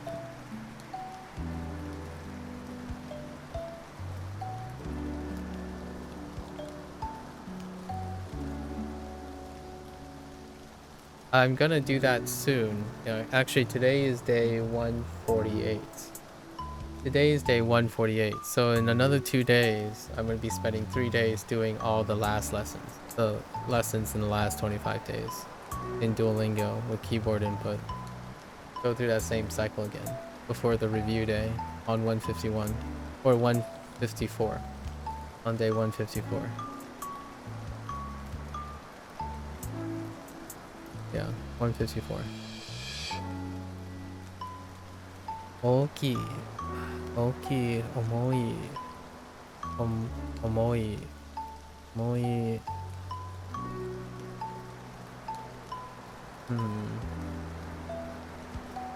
Mawaru. Mawaru is memorable. It's basically a circle within the circle. It's explaining itself. Mawaru.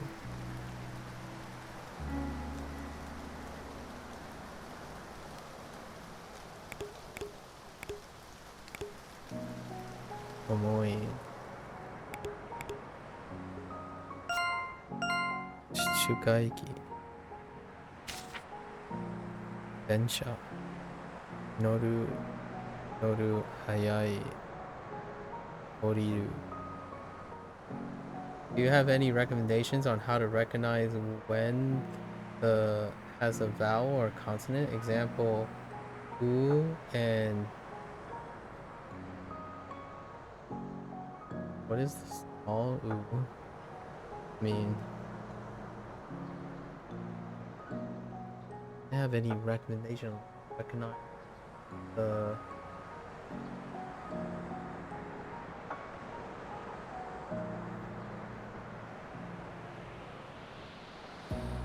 I don't know what you mean by spelling or consonant. Oh, wait. No. I don't know. I don't know what you mean. Consonants. Yeah, I don't know what you mean by consonants.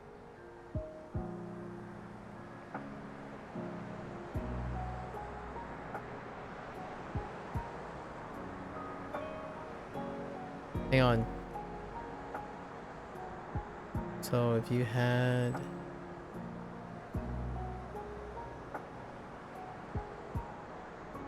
like this, I don't know what that is, actually. I don't know what's a ooh large next to an ooh small. I don't know what that means. And then t large and t small next to a t small.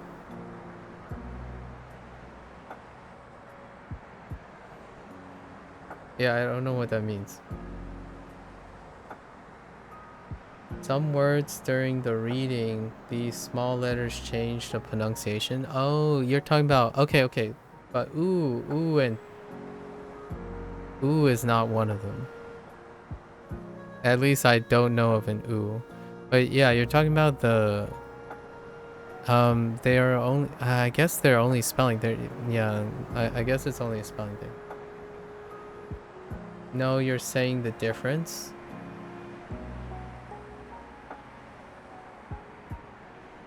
During the reading, small letters change. No, I know what you're talking about. But ooh is not one of them. Let's just say ooh is not one of them. But I get what you mean. You're talking about I forgot what they're called. But no, yeah, it just comes down to spelling. Because they're different. They're different no matter what. Yeah, they're just different sounds. So I don't know how you would like the difference is they're different sounds. And yeah, that there's no really, I don't have an elegant way of describing it other than that. So like chew will never be chew, for example. Like chew and chew will always sound like chew and chew. So I guess it comes down to being familiar with the pronunciation, I suppose. Yeah.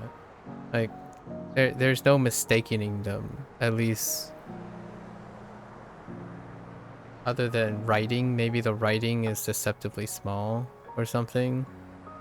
But yeah, I don't know what else I could say about that at the moment. No recommendations other than, yeah, no recommendations other than you just got to get used to it, I suppose. I'm trying to think if there's one that is very close, so it's hard to know their difference. Yo? Yo might be one. Yo comes up a lot. Yo, do you? Yo, do you? No. Because then you would hear it. So like, yo and dio, right? Yo, dio. Yeah, probably just up to exposure. My only recommendation is pick your favorite word and use it as a primer.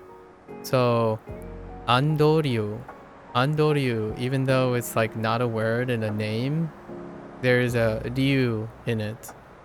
So I guess you could use, it's not andoryu, it's andoryu. Oh, you know, there's also like a speed thing. Because when you write in Japanese in Duolingo, there's always a mistake I miss, a small letter that I start to realize that the one I wrote has slightly different pronunciation.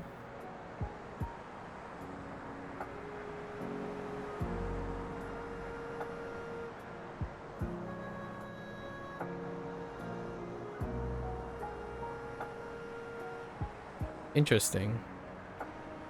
Can you give me an example word? I see what you did there, Manifest. Shashingo, I see what you did there. Do you have an example? There's always a mistake, I miss a small letter. Like for example, ryori.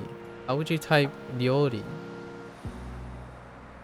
Ryori is a good word. What do you think ryori is? It also has an U in it.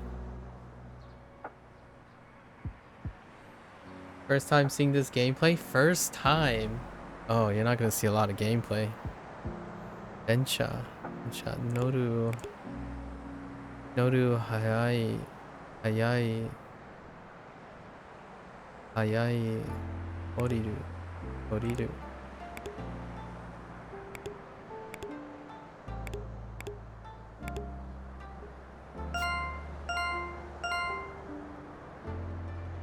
Oh, okay. Okay. Okami. I feel like you have an interesting thing that I'm not sure if I encountered before. I'm kind of curious. Doshu, I mean Koshu toire. Koshu toire. Bendi iku sakasu. Okay.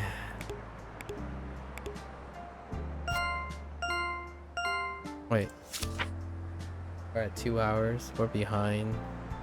I was gonna try to do a run without the furigana, but I guess we'll leave it up for tomorrow to do the run without furigana and just on reading without furigana. Aimono gakko. Aimono gakko. Ireru das. Ireru das. Akobu. Ireru das. Akobu. Are there a lot of words in this? No, not really. About 200 unique words. Asa. Asa. Otsu. For the time being. Oh, that's how Motsu and Matsu are different. Oh. Motsu, oshare, harui.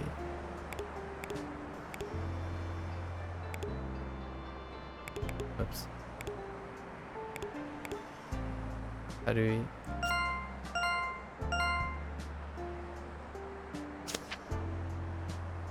Izu. Iku miru sakasu.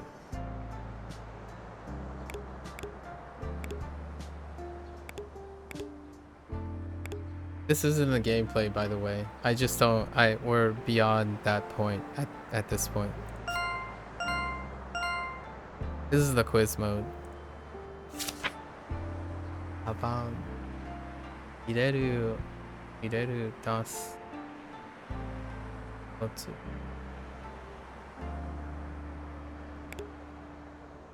Oh, I think Motsu comes up more than 3 times. That's one of the, when I was doing the 20-60-20 distribution.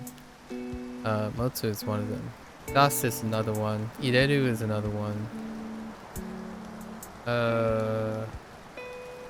Akeru and Shimeru are other ones.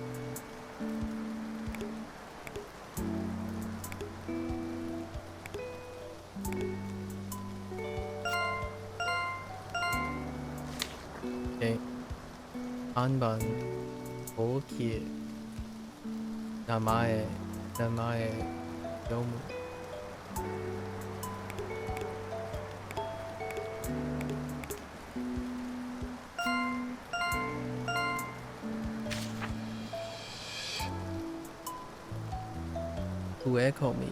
Uekomi. Kakureru. Yeah, kakureru is gonna be.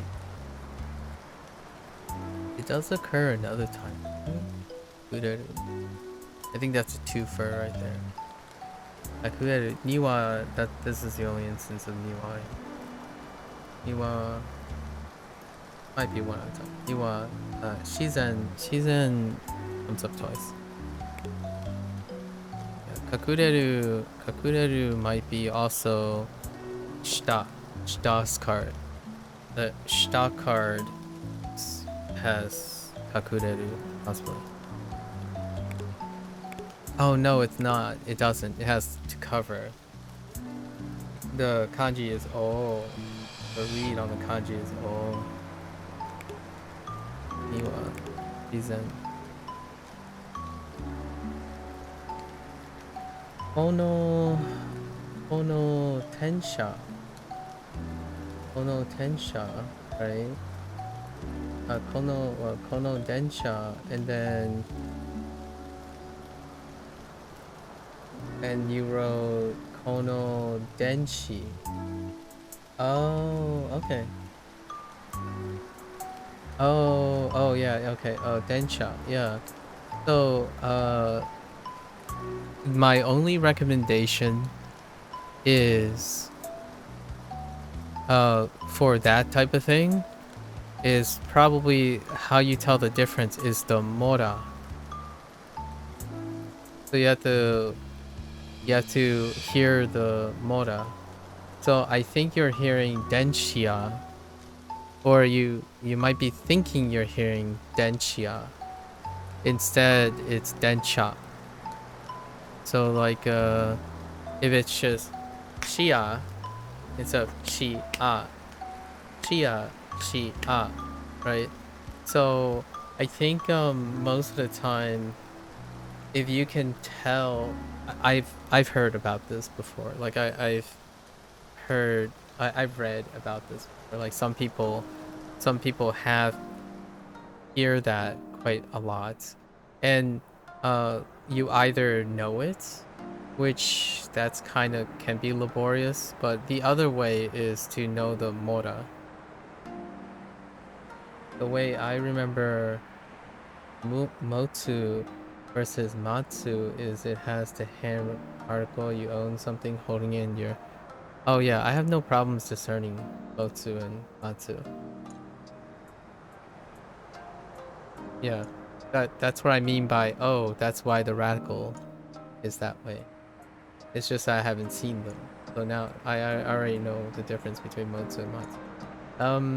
Okami, so the first one is the wrong pronunciation change to, yeah, it's Shia, and then it's supposed to be Sha, yeah. Yeah. So, if you're hearing it, right? If you're hearing it, and you have to type it, you either, a lot of times most people just remember it, but if you said it to yourself and you say Shia, and Sha, you it's one beat versus 2 beats. I did mention it just now, Manifest. I did mention Motsu and Matsu just now. It's like, oh, that's why they're different. Because I'm reminding myself. So it's an internal dialogue. So it is not spelling dependent. Yeah, that's probably the only thing that I would say. If it becomes not spelling dependent, if you're like listening, I'm guessing this is a listening prompt and you have to type it back. So like kono densha, kono denshia. So kono denshia, if you're saying like kono and you say densha, then it's densha. But if you just pick whatever you want, I suppose, like niwa, 1 2 niwa. And if you say noir, which is not a thing, by the way, noir is just 1 beat, right? So shia is 2 beats, sha is 1 beat. So niwa, sha, niwa, or like shia, sha, shia, sha. So it can't like when you hear it and you're typing it back, you'll be able to know just based on the beat. That's one way. I'm just offering as many different ways. One of the very noticeable ways is if you can feel the beat of the syllable, you can kind of tell as well.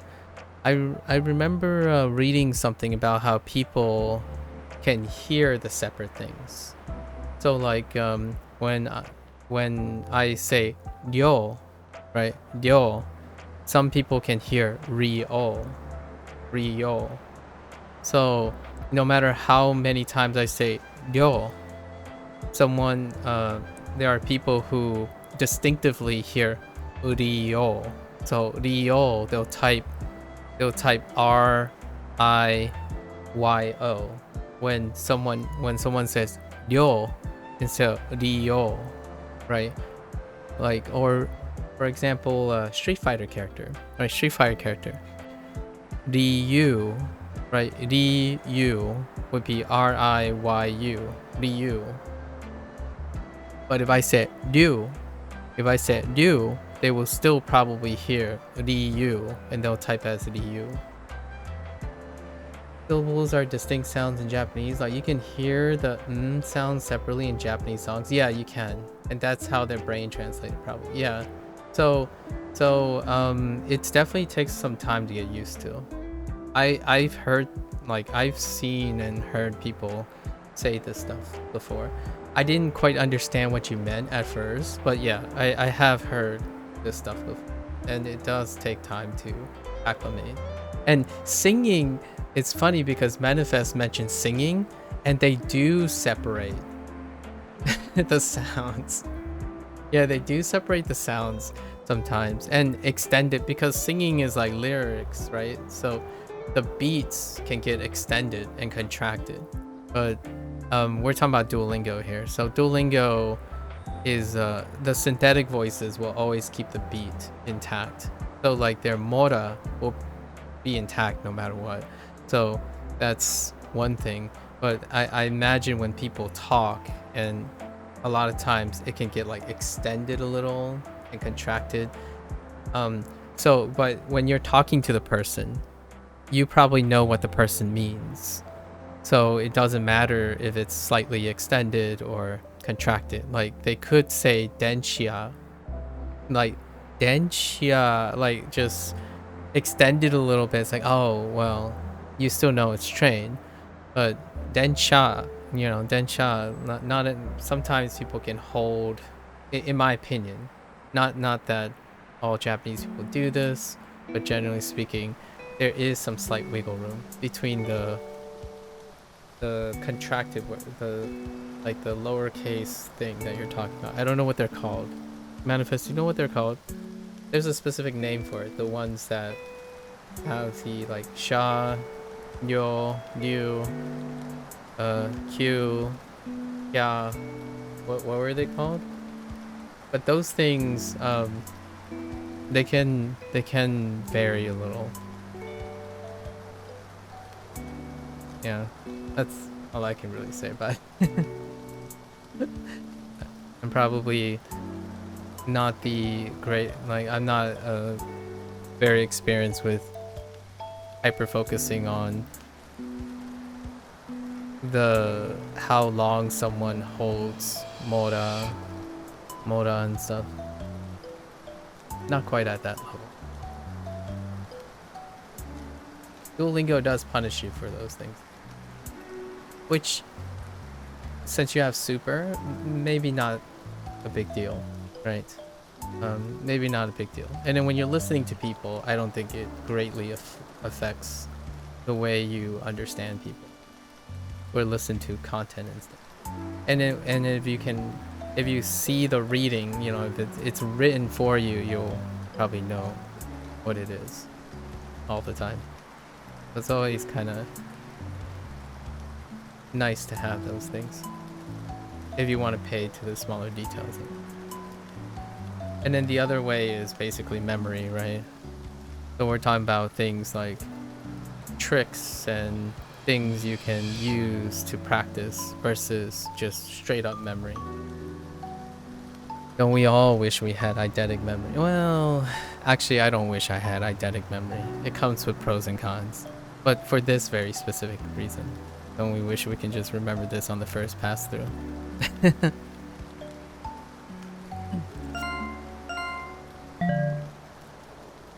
Wait, did I not have this set to nature? Wait, was this set to nature? I was pretty sure it was set to nature. Or did I set it to garden twice? I could have sworn I set this to nature.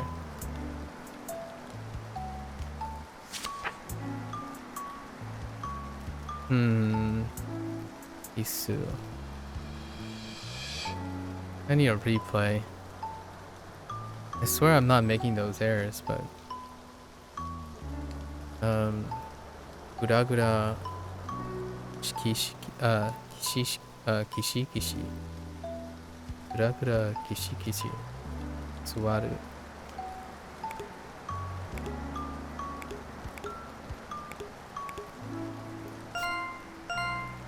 I could have sworn. Did you have any tips for memories that you use? Maybe something like visual mnemonics? Oh, are you talking to Okami? Or me? Visual mnemonics. Okay. Visual mnemonics. Honestly?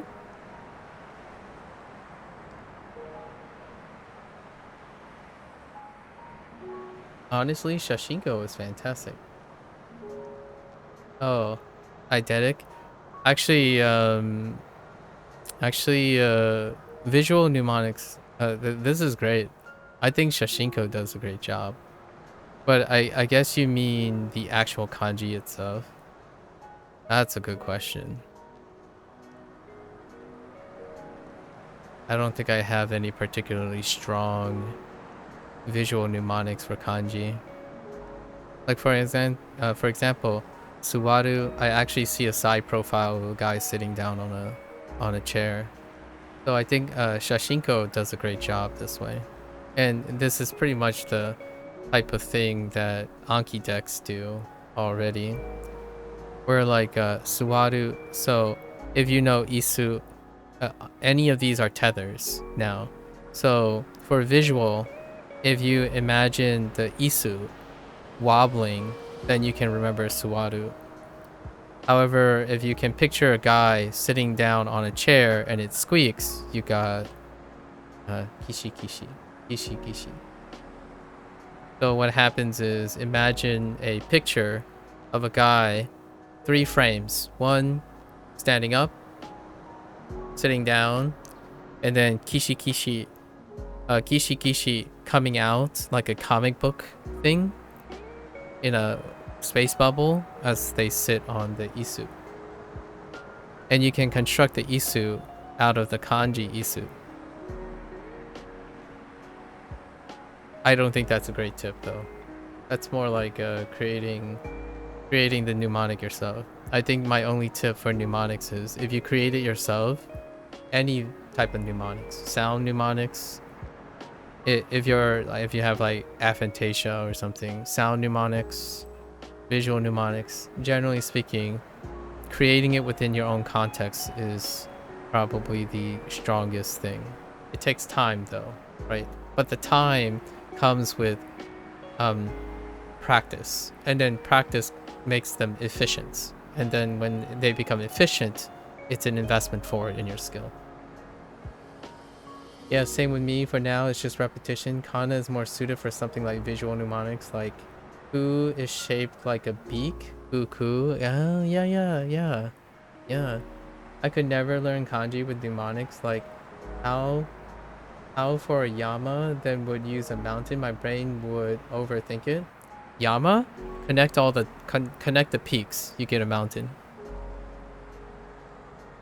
So at least for me, the mnemonic is you look at Yama, connect the peaks, you get a mountain. And you specifically are connecting the peaks, so the mountain peaks. That's how I get the kanji for Yama. You have to think about the line. I think about the lines as the peaks, the vertical peaks. So if you draw a line connecting the peaks, you get the entire mountain. Yeah. For this one, each of these cards, you literally I confused you for a second. I can't do it on here. See, this would be nice if I had like a free pen drawing thing, because I could write on here. But for example, how am I doing Shashinko's mnemonics? Shashinko is giving you a visual. And then you can apply all these words to the visual. And that's how Shashingo is doing it. So isu, here's a chair. It's probably squeaky, right? Just imagine gishi gishi coming off as someone suwaru, and then when they're moving around, it goes, gura gura. That's the story, right?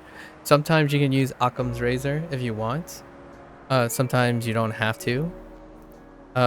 This kanji, isu, looks like there's two people. One is on top of something, and that's the isu.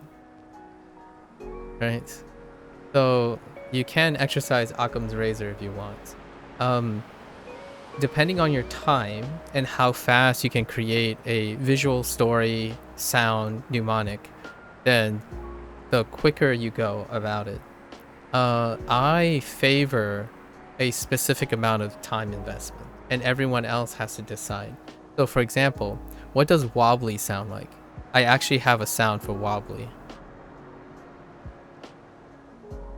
I really actually have a sound for wobbly. Squeaky, I have a sound for as well. So when I said I imagine someone sitting on an isu, suwaru, isu, right? Isu de, or isu ni suwaru, right? I have a sound that they're making as well as squeaky and wobbly happens. So there's plenty of that, all at the same time.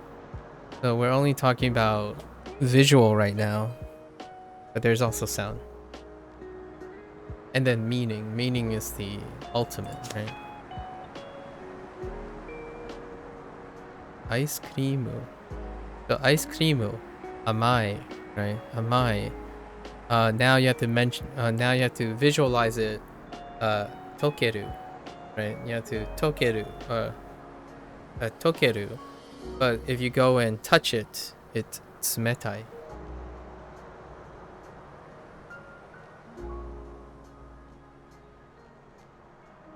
I understand squeaky having a sound, but wobbly? Stop the cat? Wobbly? Think about, when you take a sheet of metal, right? When you take a long sheet of metal, it's kind of thick, and you rapidly go back and forth. The whoa, whoa, whoa, whoa, whoa. That sound, that's wobbly. That's the sound I'm thinking of. It's the cartoon version of wobbly. What's wobbly? If you take a sheet of metal and you move it back and forth, if it's thin enough, it's wobbly. That's the sound that's making. Have you ever taken a sheet of metal and do that? Or maybe even like a big stack of papers. Like a really big stack of papers, and like try to imagine it going back and forth. It's usually a metal. Like find a thin sheet of metal somewhere. Maybe like take out the side panel of your of something and wiggle it back and forth. I would consider that as shaking. Maybe that's just me. That's not. We're not talking about your hand shaking. The metal wobbling back and forth. Like, it's not the shaking thing. Shaking is a different sound. I don't know if you understand what I mean by the wobbling noise. You need more life experiences. Oh, excuse me. Or the big wobbly head. Oh yeah, big wobbly head. Is that really considered wobbly? Yeah. At least to me. The sheet metal is wobbly. It's wobbling. It's not being shook. It's not shaking. Shaking is like duh. Wobbling is like whoa. Like it's a wave. It's a wobbling wave. I can't describe.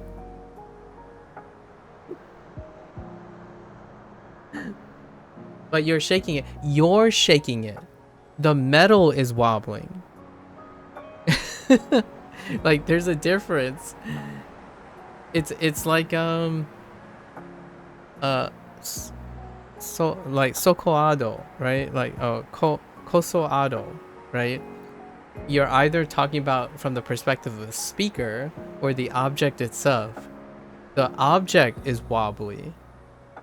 The speaker is shaking it. But the object could be shook too. Like, I don't know. It's fine. We're not going to belabor the part. It's my personal mnemonic, so you have to come up with your own mnemonic. That's why, in my opinion, mnemonics are hit and miss if you're solely rely on other people's mnemonics. There's a chance you might resonate with the mnemonics, but generally speaking, if you can make up the mnemonics, it's faster, it's more salient. Get to practicing. So, like, it takes a very, like, when you start using it so often, it becomes second nature. Like here, what are you gonna visualize and hear to associate all of these, which is what I'm doing all the time. So, right, sometimes it's very simple, right? Amai, well, ice cream can be sweet, right? Amai. Sumetai, well, ice cream is cold to the touch, right? Sumetai. These are right on the nail, right? They're hitting the nail right on the head, right? And then tokeru. Tokeru. What is tokeru? Well, if you look at the kanji, it kind of looks like to me, it kind of looks like the ice cream is sloughing off of the cone. It has the watermark too, by the way. So the left side has watermark, and it kind of just looks like an ice cream cone in general. It's melting, by the way, to melt.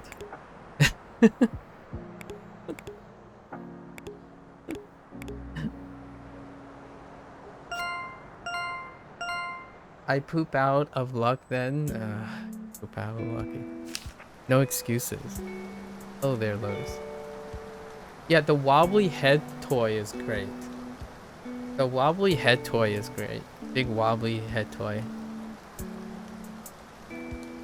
Although they're spring-loaded though, so they're more like a boing. They do wobble around though, but when I press on a wobbly head, it's more like a boing, and then they wobble around, like a boing and wobble. Like suika, so suika, right? How do you get juksuru, like juksuru? Juksuru. They're not dekai, but I suppose. And then kudamono, which makes sense. Right? It's fine. The only reason I know juksuru is because of Lotus. We talked about juksuru already. So that's the mnemonic for juksuru. And then dekai, I wrote memory for dekai. And then kadamono is because of Hanzu and Hanji put together. Deja vu from yesterday, I know, right?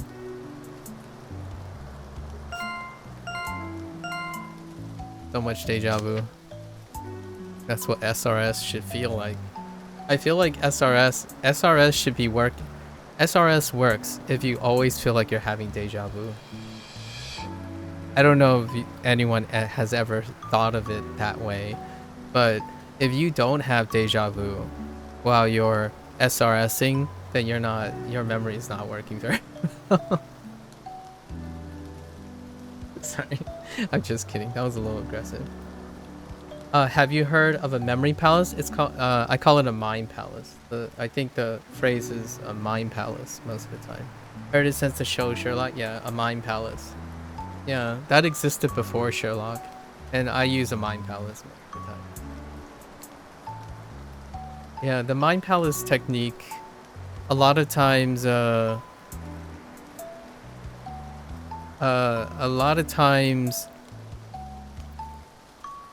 one has like popularized the word until Sherlock, I think, for mind palace. But generally speaking, it's your visual representation of the thing. So for example, it doesn't even have to be literally the thing. So for example, if you picture a library and you see a stack of books, what is the text on the brim of the binding of all your books? Well, I have a shelf with food in it, and it is organized in a manner that I can remember at least most of the food items that I've learned up to this point in Japanese. Or for example, there was a really viral YouTube series where someone gave you words, but those words don't associate with the objects that's being shown in the picture. So for example, they took a camera and you're going through a house and you're looking at objects. However, they gave you the words of different objects every time you saw the current object. And then when they went back and asked you to recall the words with those objects, you actually remember the words even though they're the name of that object. So for example, you walk through the front door and they pause on the door and give you the word cat. And then they continue 5 seconds later and they go and the camera points to a lamp and they gave you the word door. That's kind of how I think of mind palaces. Your mind palace is associated by the meaning you decide to ascribe to an object. If you can connect those meanings or anything connecting those two things, you can come up with many ways to tether things together. And remembering any one of them also reminds you of other things, because in a room, it's filled with stuff, and all the stuff in that room is connected to each other. So if you can run literally, but figuratively, walk through your mind palace and look at your assorted things, finding one of the tethers will lead you and path you to the other ones. And that's kind of what I do at the beginning of every Duolingo stream. I run through a recording of myself, in my head. Instead of watching myself over again, I was thinking, all right, I missed this letter a couple times. Let's play it back. What are the things that led me to missing this kanji? And at some point, you can prune these things, right? Just like any place in your house, when you don't need the intermediaries, you can choose to discard them and reorganize them as you see fit. It's kind of like a great analogy to how neuronal networks, or at least the current prevailing theory of how neuronal networks work in your brain, right? You establish a connection. That connection is reinforced. If it's not reinforced, it's pruned to make way or use and divide it into new networks, where those new networks will be reinforced, kind of thing. Astral projections of watching yourself in the past plus mind palace, yeah. So that's kind of the idea. And I don't think this stuff is necessary to learn something. I think it's wonderful if you find it fun, engaging, and that you can practice it. Because once you practice it, then most of the time the total recall, I call it a total recall, when you sit there and you're given a blank canvas, the idea is, how do you walk through the blank canvas to get to your memory? So most of the time when I'm writing on screen, I'm going through my mind palace as I'm writing it. So how do I get to an idea?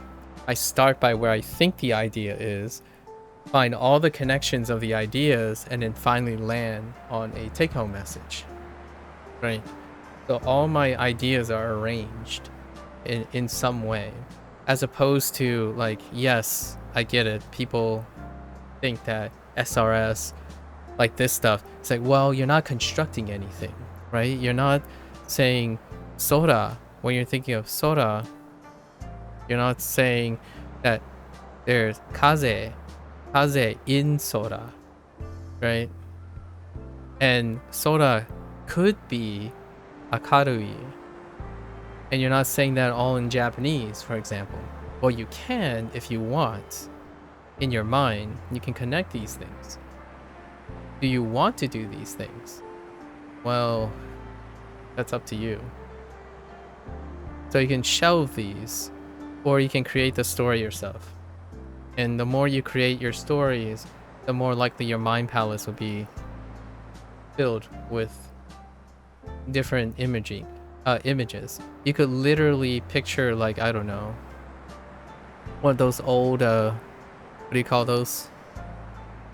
Old, like, film machines? Projectors? Like, old projectors, like film projectors.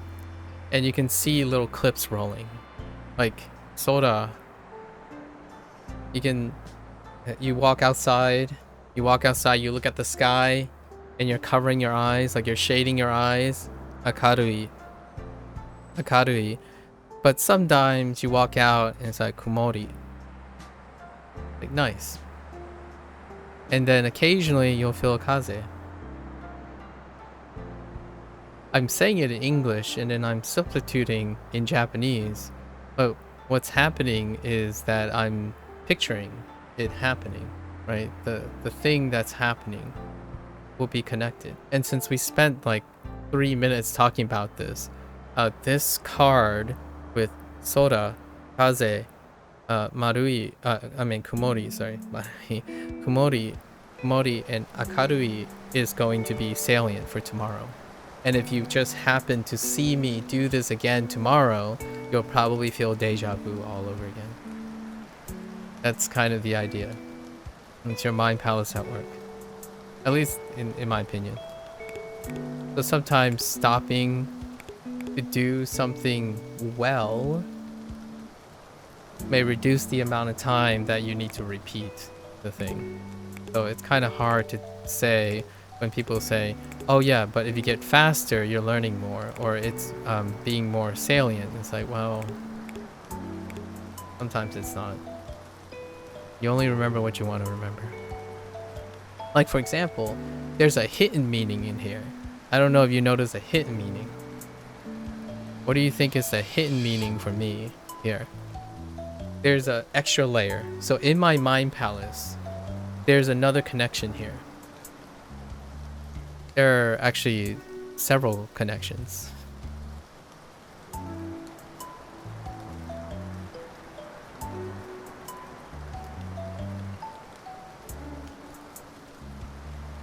So one of them is Mushi. Can you find Mushi? I kind of gave it away by hovering my mouse over it. So one of them is a Mushi connection. And then Lotus and I already talked about the Ashta connection. And then there's a departure connection. Oh, Aku connection here. So that's like the meta layer for the mind palace. So if you can see a Mushi connection, an Ashta connection, and an Aku connection, then you're probably closer to where I am on here. There is a slight... Nah, that's too loose of connection. I wouldn't want that. Right. Mushi is underneath a roof here. So Kaze has a Mushi underneath the roof. And then Aku uses the same.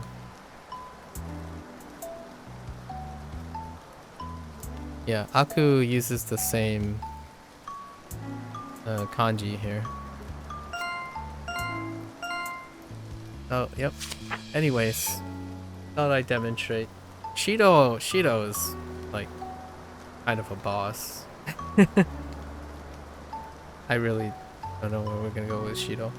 But so Kodai, right? Kodai, even if it's not associated with a castle, Kodai, Ko and Nai, they explain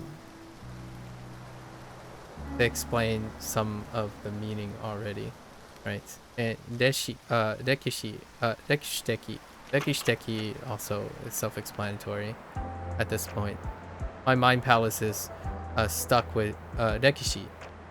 So Rekishi, if you know Rekishi, since I already have the book next to it with Rekishi, then I know Rekishiteki. Rekishiteki is related to Rekishi, and that's thanks to Duolingo, right? So I'm already grooming and making it. And then Kanko. Kanko is related to Miru, actually. And Miru is related to Miru. So Miru, the original Miru from Duolingo, and then the kanji Miru, and then the Miru for the Honya card. So the Honya card's Miru is related to the Eiga-kan, and the Eiga Posta card Miru. And then that Miru is related to this Miru, Kanko. And that's how I know that's the kanji for sightseeing. Because that Miru is the kanji Miru. And Miru itself has Miru, the other Miru. So you have the Miru in the but you also have the Miru. Because that is also Miru. Kan is also Miru. If you can follow that, then you probably know what I mean. And all of that reminds me, and I will forget less, that is Kanko, which is sightseeing. Which Kanko is also on a different shelf. Duolingo has already introduced Kanko. So Kanko is reinforced now by Miru. The other Miru. This Miru. Not the Miru with the right radical standing alone. Right.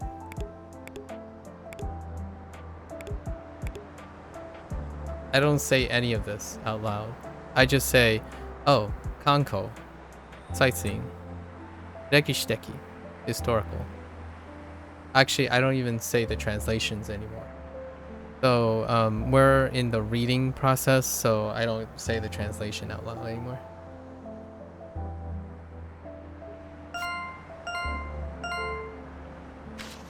Okay. Toro. Rekishiteki. Karui, takai. Okay.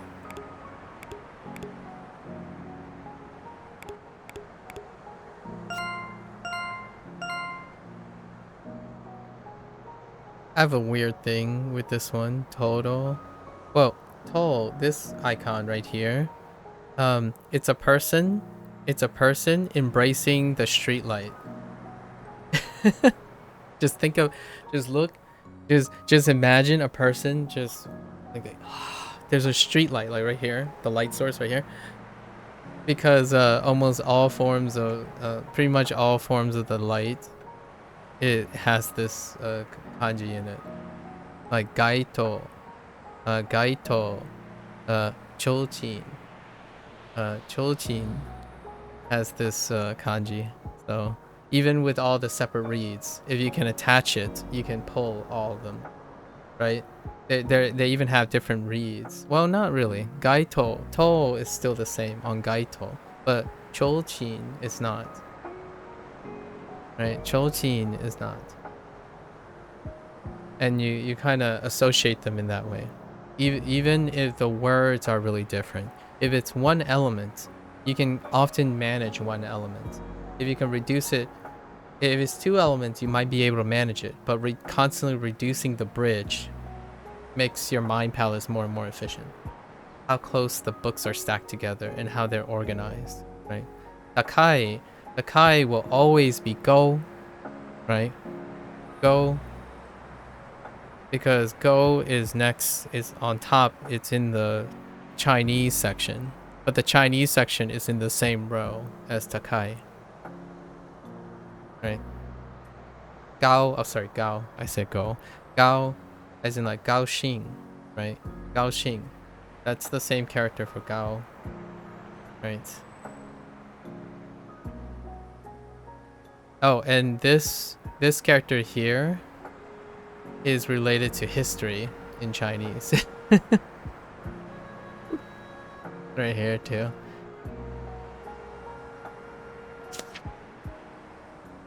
Neko is just Neko. It kind of looks like a cat. I mean, like, look at this. It's practically a cat.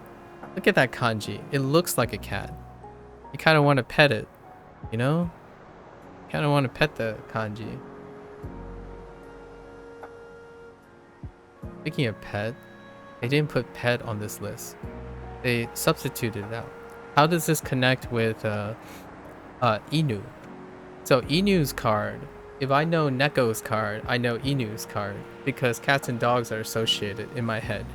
So what is on Inu's card? Kau, Kau, Fuafua, Fuafua, and Naderu. Naderu, Fuafua, and Kau is on Inu's card.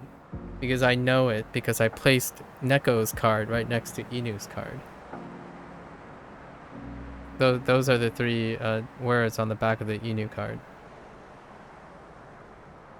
And just organize it. I do like how do you pronounce this? Zuru kashiko. Zuru gashikoi. Gashikoi. Zuru gashikoi. Very cats, you know, and kawaii. So far, though, the kanji is still like kind of up in the air, though. Zuru gashikoi is unique. It's one of the 20%ers, 20%er uniques. Kau is not. It's on the Inu card, and many things are kawaii. So it's all fine. Fine and dandy. Postal. Postal. Postal. This one's kind of hard to remember, like the read, Jusho, but there is a connection here. So Ju is sundemasu. Ju is sundemasu, and then Sho is connected to basho.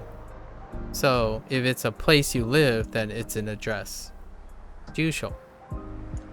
So this is an address, right? And how do I know okuru is connected with sung, like sung, to give. While to give might be a separate word in Japanese, okuru is to send something. So that's the leap, the slight leap. So this is to send. If you're giving something by way of postal, then you're sending it to them, right? So it's a giving through the post box, postal, the okuru. And then todo keru. This one is like, I just remember it. You know, some things I still resort to rote memory until I find more associations, right? So this is deliver. Todo keru. The reason why I'm using rote memory is because it's reinforced by you being uke, which is another photograph. It's a photograph of a mailbox. And then toraku. Toraku is the other photograph that has todokeru on it. So instead of using one instance of todokeru, I have 3 instances of todokeru to reinforce what todokeru. So you don't it doesn't have to always be like super creative. If it's a weak word, generally I would say be more and more creative on your weakest things and be less and less creative so that you can be a little more efficient, right? So the things you already remember, you don't really need to use like some mind palace trickery or something. But new words, I tend to at least use right default to how many instances do I know where this word comes up. So I can think of 3 instances already. Right. Anyways, now that I've demonstrated something, it's okay. We're gonna keep moving on now, because I'm behind. Note パソコン使うダウンロードするつける Okay. Oops. Okay. Alright. I think we might be at the end. Yeah, we're boarding on 3 hours. I was trying to like get this in 2.5 hours. We're near the end. Toilet paper. So, marui. Here's something to show. Here's some random assortments on how observable things are. Marui. The only reason I actually remember marui now is because someone told me, oh, it's marui. That's how I remember it. And that's the only reason I remember it. I know that sounds really weird, but because someone made a comment about that they know what marui is, that is an instance that is different that happened in the past 2 or 3 days when marui came up. But it was unique. It was the only instance when someone said, I know what marui is. So because I remember that instance, it's marui. I'm reliving that moment. And it might be good enough for me to remember marui to the point where at some point I don't need that memory anymore. Oftentimes I remind people, right? Like Lotus said deja vu. I'm using them to learn something until I don't need them anymore. And then maybe we'll revisit in a different memory or something. But generally speaking, if someone spent their time talking about a vocabulary, it's going to be very hard to not remember it, right? Negative. It's going to be quite a lot easier to remember it, at least in my opinion, because the way I focus my attention is different. I think a lot of people in general, when they're studying, they think other things are distractions. So those distractions are naturally forgotten. I'm streaming, so if someone's going to distract me, I will, as sure as heck, going to try to make it worth their time and my time, and also attach everything to it. So, Yawarakai. How do I remember Yawarakai? It's because Lotus said, I remember Yawarakai now, or I've learned Yawarakai 2 days ago, and that's it. That's the only reason why I know what Yawarakai means. At the moment. Every time I come up with when I see this word, I'm like, oh yeah, Lotus learned something from Shashingo. Without playing Shashingo. Yeah, Yawarakai is soft. Yeah. Anyways. Waru.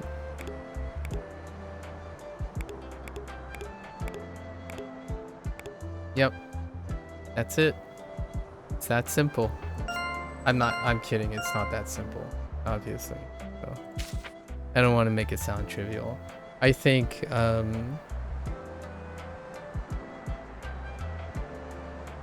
the hot take I'm trying to say is be creative. Be creative. I think that's the hot take. Not a lot of people these days want to be creative because they don't see the value in being creative if the pragmatic solution is more efficient. And I totally get that. I really do.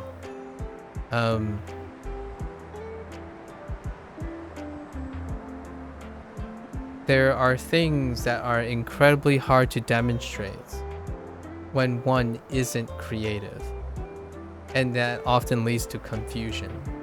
So if someone is describing something with exuberantly funny passion and you're saying, I don't get it, I'm confused, then perhaps exploring that confusion may get you to be creative, right? Encouraging people to be creative about things that they're voluntarily doing, it's priceless in my opinion. It's absolutely priceless. You can't put money on that. You can't put money on that. It's so difficult to express when you're meeting someone who's entirely pragmatic and you're trying to solve problems and remember things creatively. It doesn't make sense. Most of the time, you try to make sense of it. But you'd be surprised how well you can leverage all that information. Yeah. Izakaya.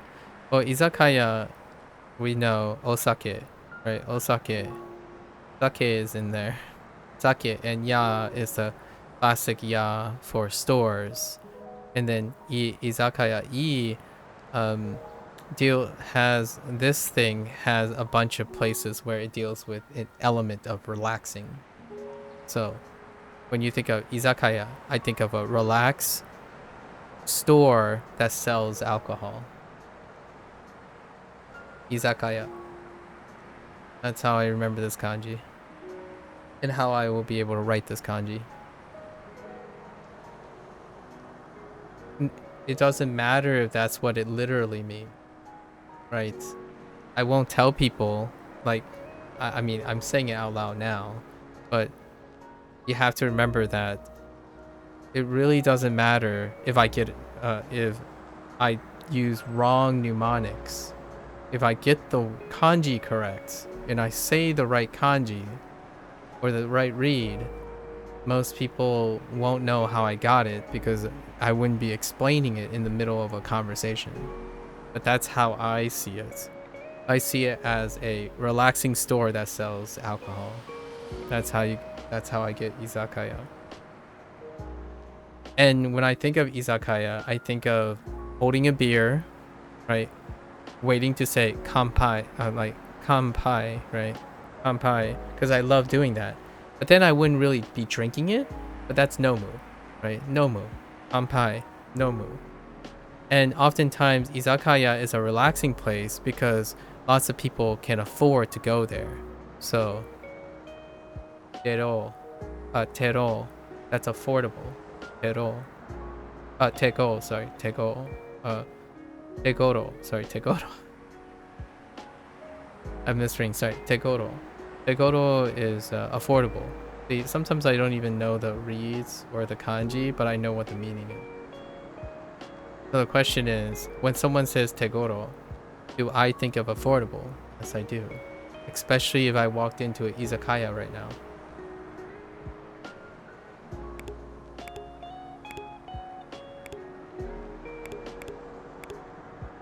Oops.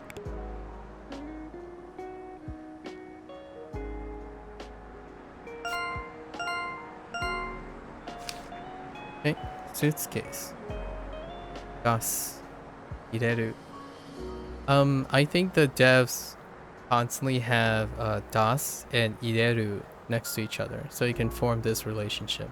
And then they have hairu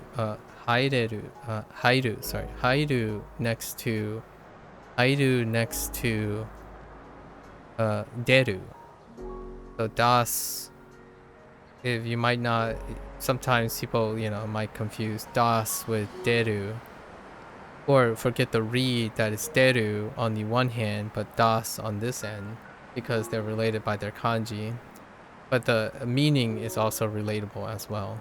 And then ireru and hairu is also relatable as well, but the developer has decided to consciously put das next to ireru because they probably also know the relationship between these two, versus hairu and deru. Who knows? It works that way, You put in, whoops. You take out, you put in. Ireru and das. And then ikai.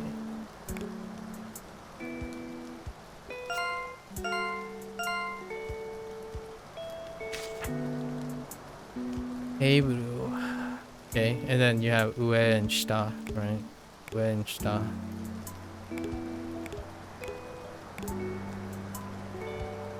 And kirei ni suru.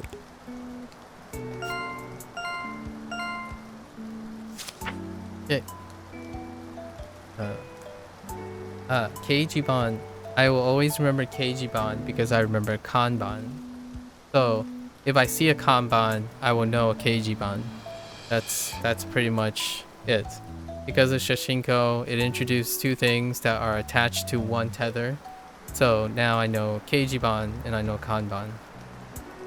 And because I know Keijiban, I know Kanban, and I know the words behind Kanban. Which has Namae. Namae is a good one. It has Yomu as well. And it has Uta.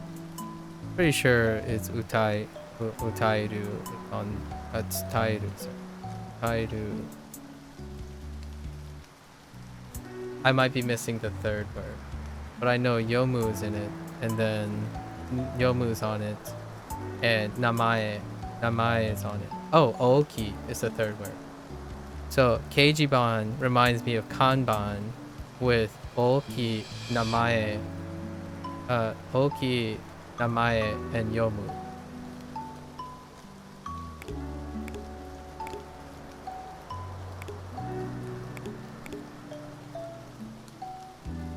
Tsutaeru is related to Kokoku's photo, which is advertisement. Oh no, it's also related to Oshirase, which then Oshirase also has one of my favorite words, which is Taisetsu. Deep cuts, Taisetsu. And because I know deep cuts, I know the icons. I know the kanji for Taisetsu.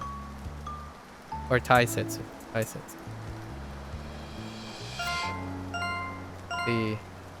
The endless associations. Danboru bako.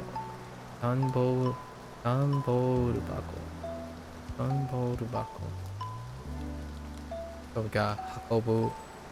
Hakobu is the one that occurs like 4 or 5 times. Hakobu. And then these, this is usually associated, Akeru, Shimeru, right? Akeru and Shimeru. Thanks to developer, if you know Akeru, you know Shimeru.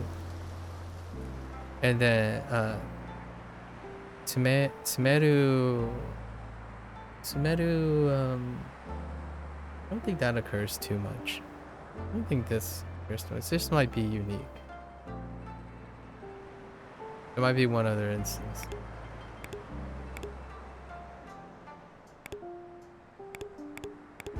Actually, no. I think this might be the only instance. Shimeru.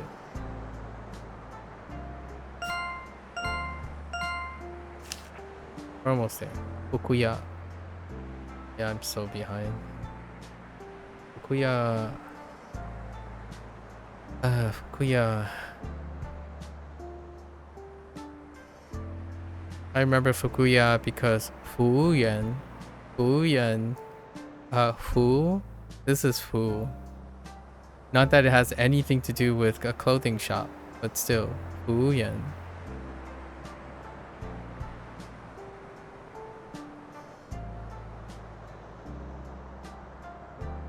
Stomeru. Stomeru, the read, since I know the kanji already, to remember the read, it reminds me of a store manager. Why does a store manager remind me of what this phrase means? Stomeru is to work for someone. You're working as an employee. Stomeru, store manager. Doesn't have to make sense, or it doesn't have to like literally translate anything. That's how I remember it. So, kawaii and kau. Yeah, to work for someone. Because stomeru reminds me of an action, ru. So a predicate that deals something that sounds like a store manager. So you work for someone. a store manager perhaps. And that's how I remember this shitomeru.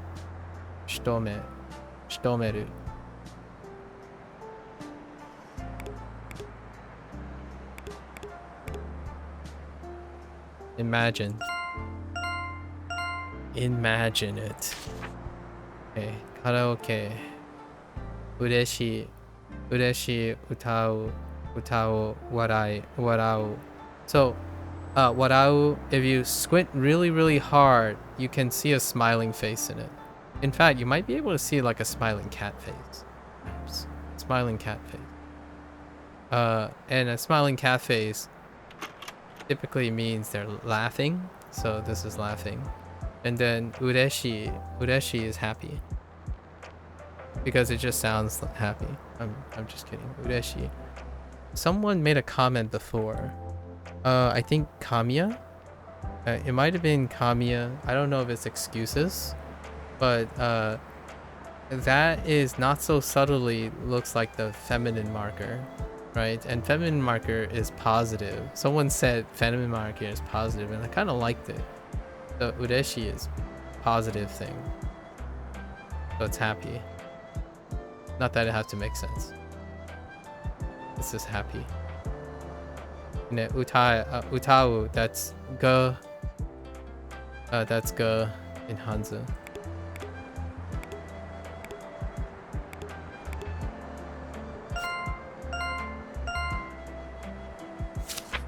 Yep. Joro. Amoi is not. I brute force Omoi, which is to think of everything that's heavy in this game. Like Iwa has Omoi in it. Shata also has Omoi, I think. Maybe. No, that might actually have strong. Just try to collect as many things that have Omoi. Mizu o yaru. Other plants have Mizu o yaru. It's to water. And it has water in it. Saibai suru. This is a little complicated, but it's to grow and cultivate. And other fruits have this. Saibai suru.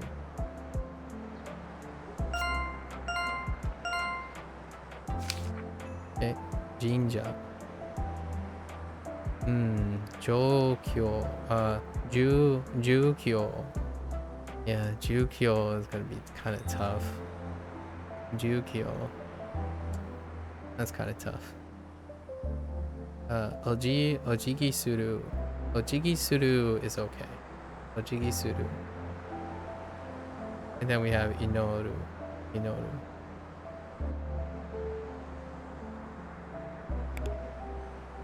Yeah.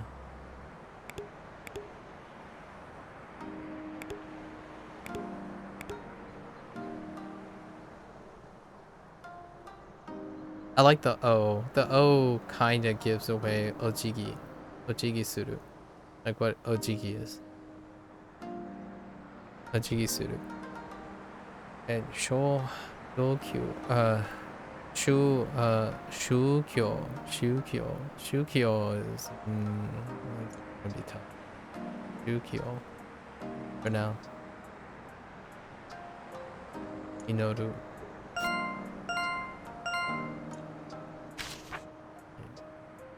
Yakyoku.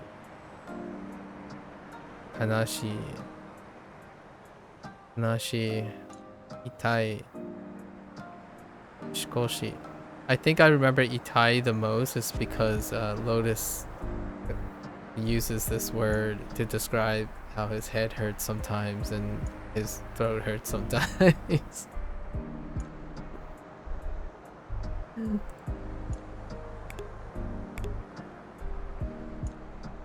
Hanashi, Itai, Skoshi.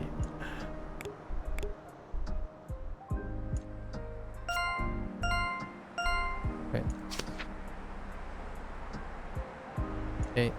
Meito cafe. Tanoshi kawaii. Airashi.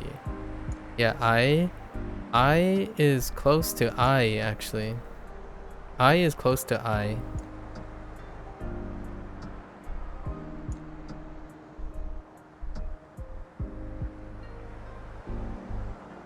The bottom radical got swapped out. Maybe that's why. Maybe it's a simplified version. I don't know. Yeah, it's a simplified version. Yeah, there's a simplification on I. So I learned recently, right, in Hanzi, the Hanzi for I, the simplified Hanzi for I. And instead of that complex three structure, it's just one stroke across. It's a horizontal stroke. And then you complete the rest of the kanji. So I means to love, right? So you can think of this as, well, there's kawaii, right? Kawaii, which is cute. But if you're like airashi, if you love it, it's adorable. It's an escalation of kawaii, in my opinion. So tanoshi, kawaii, and airashi.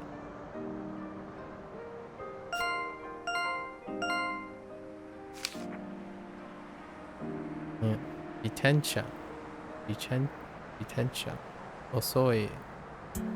Osoi, hayai. These are linked together. Osoi and hayai and noru.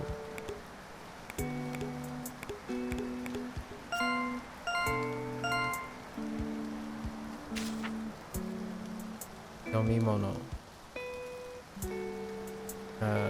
Sawayaka. Sawayaka.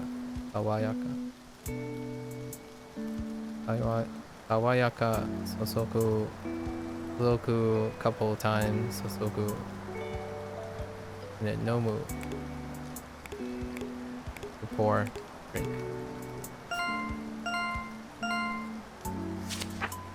Okay. Ninjin. There's the Saibai Suru again. Saibai Suru. Oh, this one's kinda tough. Kenko Teki. I think that's gonna be tough to remember the read on. Kenko Teki. Teki gives away something. It's kind of like a state, or like a, and oftentimes it's like describing the characteristic of of a thing. Teki. So, but remembering Kenko Teki is kind of tough because Ken and Ko, these characters, not enough to work with yet. It means healthy. Kenko Teki. I know what it means if it's provided, but we're trying to get to a state where we don't need any context clues, right?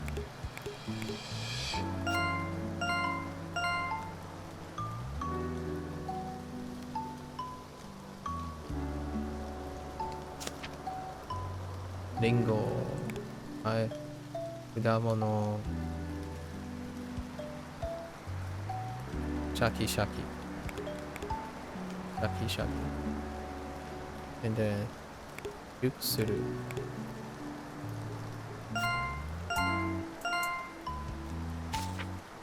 Tabemono. Oishii. Tarai. Taberu.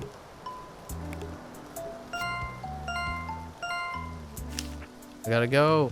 Obake. Chinu, Miru, the other Miru, Kawaii. Oh, Kawaii did show up. Oh, Kawaii has 3 times. Maybe I'm underestimating. I think there are a lot more that comes up 3 or 4 more times. Maybe it's like 20%, 40%, and 40%.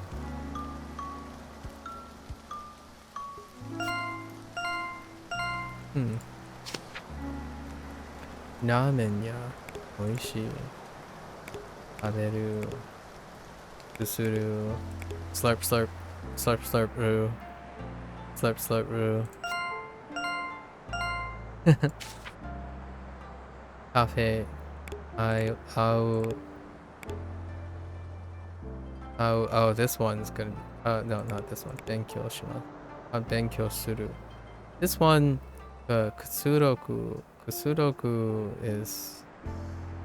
Sudoku is a little bit interesting. Menu. Osusume. Osusume. Chumon suru. And erabu. Ososobu. Osusome. Sorry. Osusume. Osusume. Chumon suru. And urebu. Erabu. This one got introduced recently. Tamago. Waru. This one's a little bit tough. Yuderu. Yuderu. Emarui.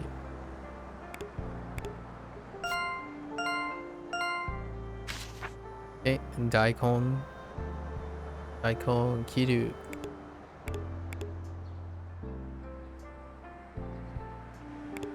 Taberu.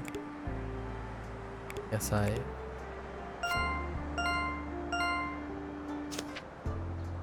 Guitar. Iku. Iku. Ongaku. Iku. Ooh, these ones were hard to hear. Hiku and Kiku. Yesterday I noticed that. Iwa. So, katai. Katai. Omoi. Yeah. Omoi, the heavy, right? Oki. Oh, did I put heavy? I meant to write tough. Hard or hard, tough. Oh, yeah. That was my bad. I'm going a little fast. Yama. Yama. So, Nobaru. Climb. Nobaru. Iwashi may be difficult. Iwashi. Right. Saku. Onsen. Onsen. Sorry. Onsen. Not onsen. Onsen. Yeah, Saigiru. Saigiru. Saigiru is. That's gonna hard. That's a hard read. Saigi.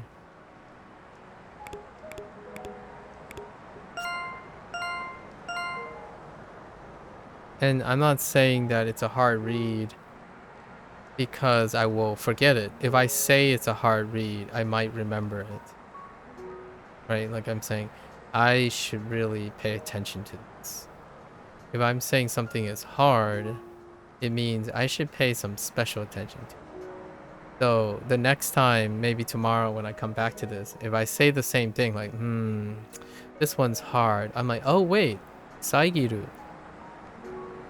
You'd be surprised how effective that is. Yakugaki, which also makes a little deep cut.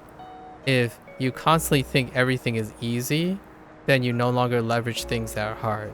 If you think everything is hard, you no longer leverage things that are easy. I'm just saying. When there are things that are outside of your expectations and you associate it with it, you can remember things too. So like if you're feeling really comfortable and then suddenly you do something discomforting, you're going to remember that discomfort. If you're doing something that's incredibly discomforting and then you relax, you're gonna remember that relaxation part. Some use, like, you can leverage that. So far the comprehensibility is like really high, right? So one of the things that I think Duolingo, you can leverage Duolingo is if there's a chance you occasionally get something wrong, it's very hard to forget those things, right? So there is some silver lining that you can take advantage of. Not that it's great. Like, I'm not saying it's the end to volume, the need for volume and stuff, but that's why mistakes stick out. That's why making mistakes have a very powerful learning experience, because most of the time,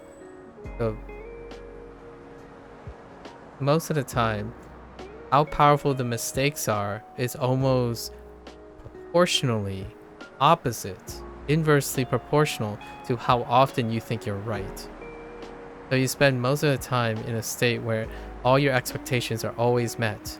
Try doing something where you're prone of making a mistake and see how much more you pay attention.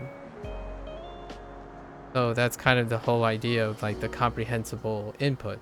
You push yourself to a point where you're still learning, but not to a point where you lose all comprehension. That's like the balance between when you're making mistakes or not knowing what's going on and you want to actively discover versus you know all this.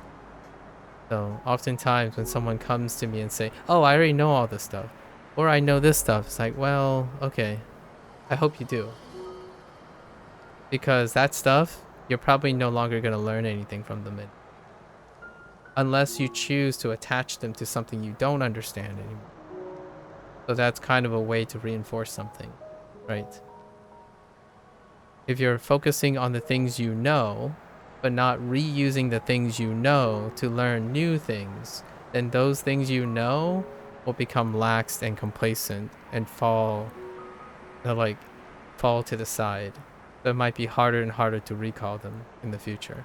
And what I mean by that is to explain them and recall them without context or aid. Like you need an evoker for those recalls because you're not actively using them anymore, in my opinion.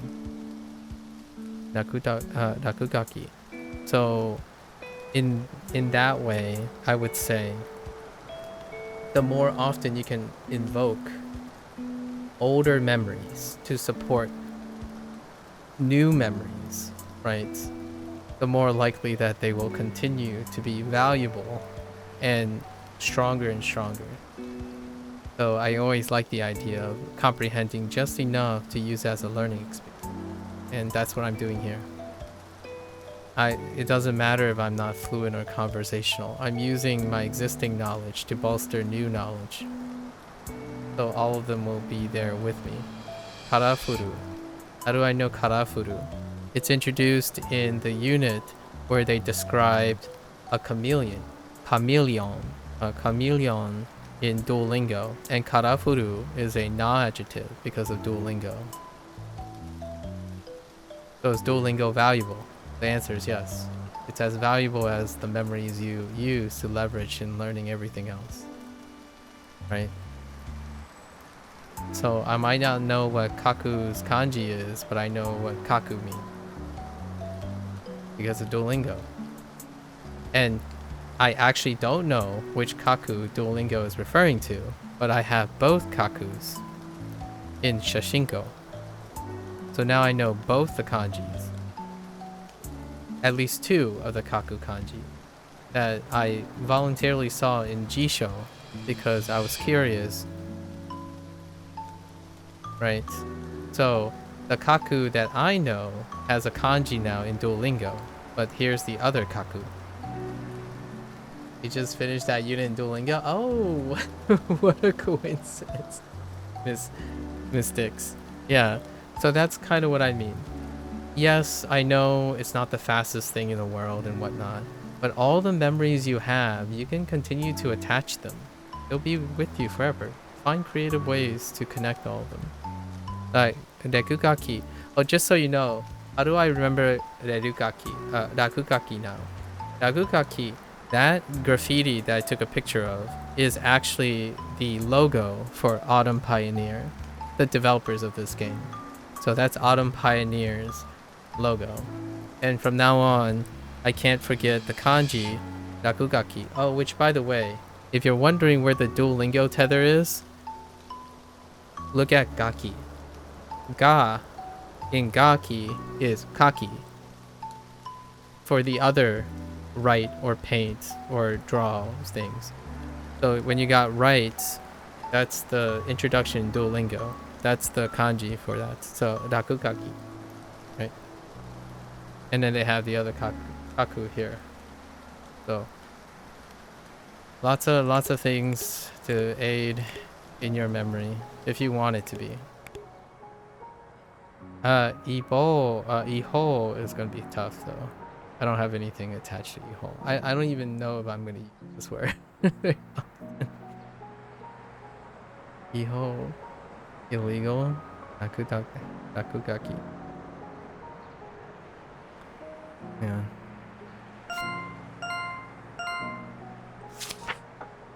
Chokureto. Chokureto has a special place in my heart because chokuri is a nightmare. I still remember my 2 or 3 days when chokuri was introduced, and I'm like, I can't.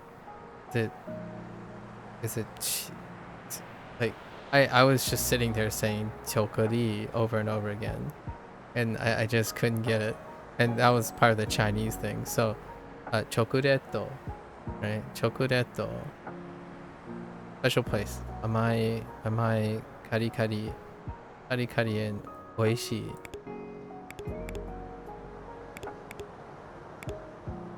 Okay. It's fun. It's kind of humorous that they have a onomatopoeia for crisp, or like ringo on the back of ringo for crisp. They also have crunchy and crispy. Kari kari. Fusen. So here's fusen. How do I remember fusen? Kaze.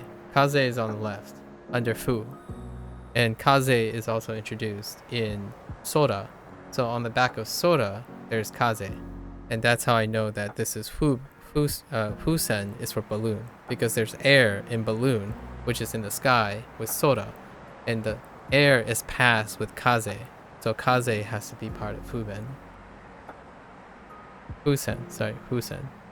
I don't know if that ever makes sense, but that's just how I remember there. And then remember that under kaze, under the roof of kaze is mushi.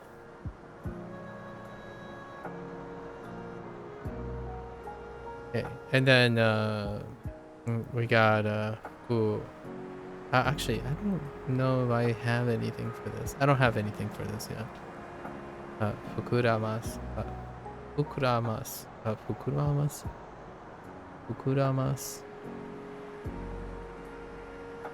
I don't know the read, like the accent on this either. Fukuramas. Waru. And on I only remember this is because I don't know how I feel about this. I say this every time I get to this card. I'm like, I don't know how I feel about this. Pan. It means pop. Pan. I don't know. I don't know about that. Wadu break. Wadu break is on the back of Kagami. So if I know Wadu, I know Kagami. And what Kagami is like. And this is inflate. I don't know what to do with that yet. We're not sure about what to do with that yet. Fukuramas. Manhoru. Ana. That looks like a manhole. If you do a cross-sectional a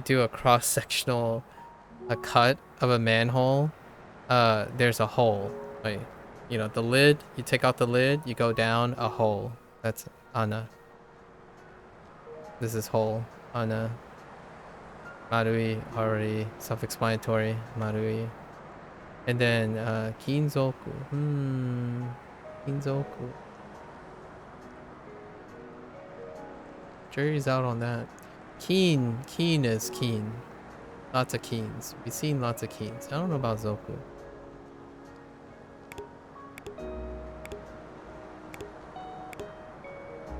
Oops. We already know it's metal. I'm just talking about the kanji here. Kinzoku.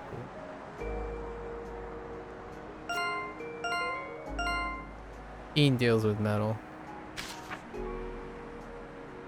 Gacha gacha.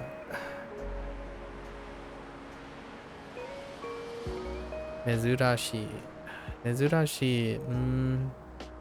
Nah, we're just using rote memory. Mezurashi, I think it's unique. Iroiro is not, but we already know Iroiro. And the way I remember Iroiro is because someone tried to tell me, oh, Iro is easy to remember because Iro looks like this. And the reason why I forgot Iro is when I was learning Hanzi. When I was learning Hanzi, I was trying to remember the character for color. Su. Right? Su. And Su, that's the character for Su. So Iroiro. This is Mezurashi. Then Atsumeru.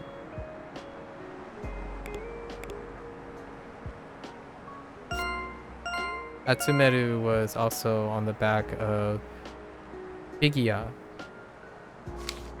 Because you want to collect figures. Figure. Gomi. Ooh. Oh wait. Oh, there's something with this character too. Boombetsuru. Oh wait. This is the second time Boombetsuru.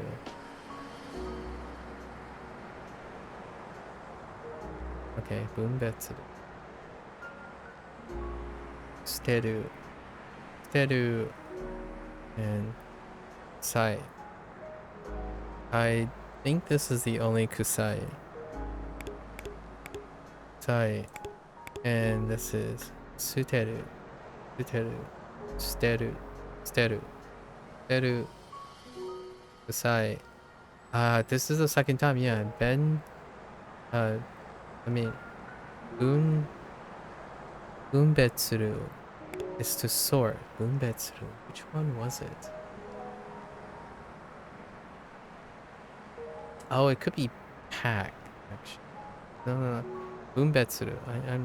I think there's another instance of this. I need to go look for it in the future. Kutsushita. Tatakai. Makes sense. Which Atatakai is also Atatameru, right? Atatakai and Atatameru. So you can link them together to reinforce the kanji in this game. MAKU. MAKU makes sense. And Kaiteki. Kaiteki's kind of a standalone, huh? Oops. Kaiteki. Okay. Kuruma, Hayai, and Osoi. The developers consciously put Osoi and Hayai next to each other, so they're associated every time. And that's kind of how Duolingo teaches too, or how Duolingo relies on antonym relationships. Untensuru.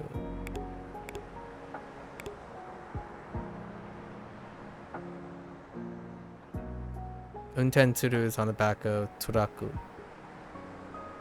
And Hayai and Osoi is on the back of Jitensha. Jitensha. And Jitensha has Noru instead of Untensuru. Oh, and there we go. So I could have sworn I selected all three of these, but hey, it's fine. I had a lapse of judgment. Does that... Oh, wait, that duration's not accurate, is it?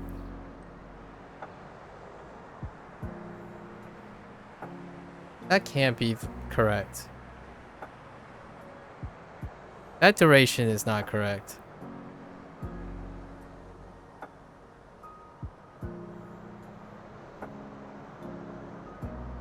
Is that supposed to say like... It like 3 hours. It took us like 3 hours. That duration is not accurate. What the heck? How does that work? Oh, maybe it means 11. No. How does that work? 11:49? There's no way. It's fine. It's fine. All right, that's a wrap up for today. And tomorrow we're going to do it without furigana. So, and then if we're able to do it without furigana, we're probably not going to. So I'm probably gonna, tomorrow's approach is going to be, we're gonna go through it with furigana, all the backs without furigana, right? And then every one that I don't know how to read, like, see, I don't know how to read that already. I don't know what that is. Senden suru. I knew it's advertised, but I don't know senden suru, right? That's one of the downsides of the design, I think. I think if you're gonna read, it should read back out once you collect. Once you like submit your answer, it should read back out, in my opinion. Wakotabi did this, which was amazing. When after the prompt and the exercise is done, you should have access to all of the read.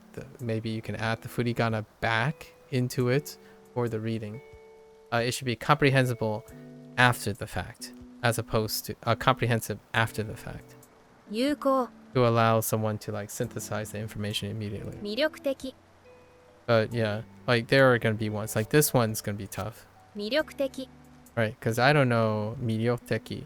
All I can remember is probably teki in this. So we're gonna have to curate using our favorites tab, all the ones that I can't read yet, and then see if I can find a common pattern that I can associate. I will still score all the meaning because the kanji itself, if I'm reading, I can read the kanji. I know what it means. I don't know how to read it. If I hear the kanji, then I can hear the kanji and know what it means. So we gotta synthesize it. Yeah, like I don't know what this is anymore. Yeah. The only thing is the teki. So the teki is what I would remember. It's like, oh yeah, that's teki. I wouldn't know it's kando teki. Yeah, there are plenty of weak ones. So we'll cover that slowly. Okay. Well, that's a wrap. I should really get my 2 stars back from my fine mode. Alright. That's a wrap. What is a take-home message for the wrap? Still the same message. Be creative, right? Populate your mind palace. Find a safe space in your mind. Find your associations and your clues. Reinforce, I guess one message that's worth taking is leverage all your other knowledge, right? If you can engage your other knowledge into a new activity, then even if the new activity has very low value, like to you somehow, the value will be elevated by how you can bring it to a new level, right? Yes, it might suck if you bought a poor quality product or something like that, but how do you elevate it, right? If something isn't great, knowing how to improve it is an exercise you can use for yourself. So someone joked yesterday about making a game that deliberately have wrong rules to be marketed towards me, and I'm like, well, if a game has deliberately wrong rules, then I can use it to learn what are useful rules to play a game with wrong rules. Then it'd be valuable. So the challenge here is, if you're doing something voluntarily, if it's a sucky experience, then fix it. that sounds like a really aggressive way. Try to fix it. Be creative. Make it worth your while. if you bought something and you want to use it because you already bought it, why make it miserable and accept the fact and go around whining about it? In my opinion, I mean, that might feel really good, but you know what's even better? Whine about it while being creatively able to use it for something else. Kind of like this is what's not to do or something video. But if you can explain what not to do, then you're already learning something. At least that's my opinion. I feel like it's incredibly arrogant sometimes when people think that they're beyond something. Well, you're not beyond yourself. So if you think something is too easy and not challenging, then find a way to make it harder and more creative. Or you can dump the product in. That's perfectly fine, right? That's definitely your prerogative. I think there's something very fun to make something you think it's beyond you, not beyond you anymore. Right. And that's probably the take-home message today. I mean, Shashingo is a very small game, and it has a very small pool of vocabulary, but I certainly don't know all the vocabulary, so I might as well engage in it.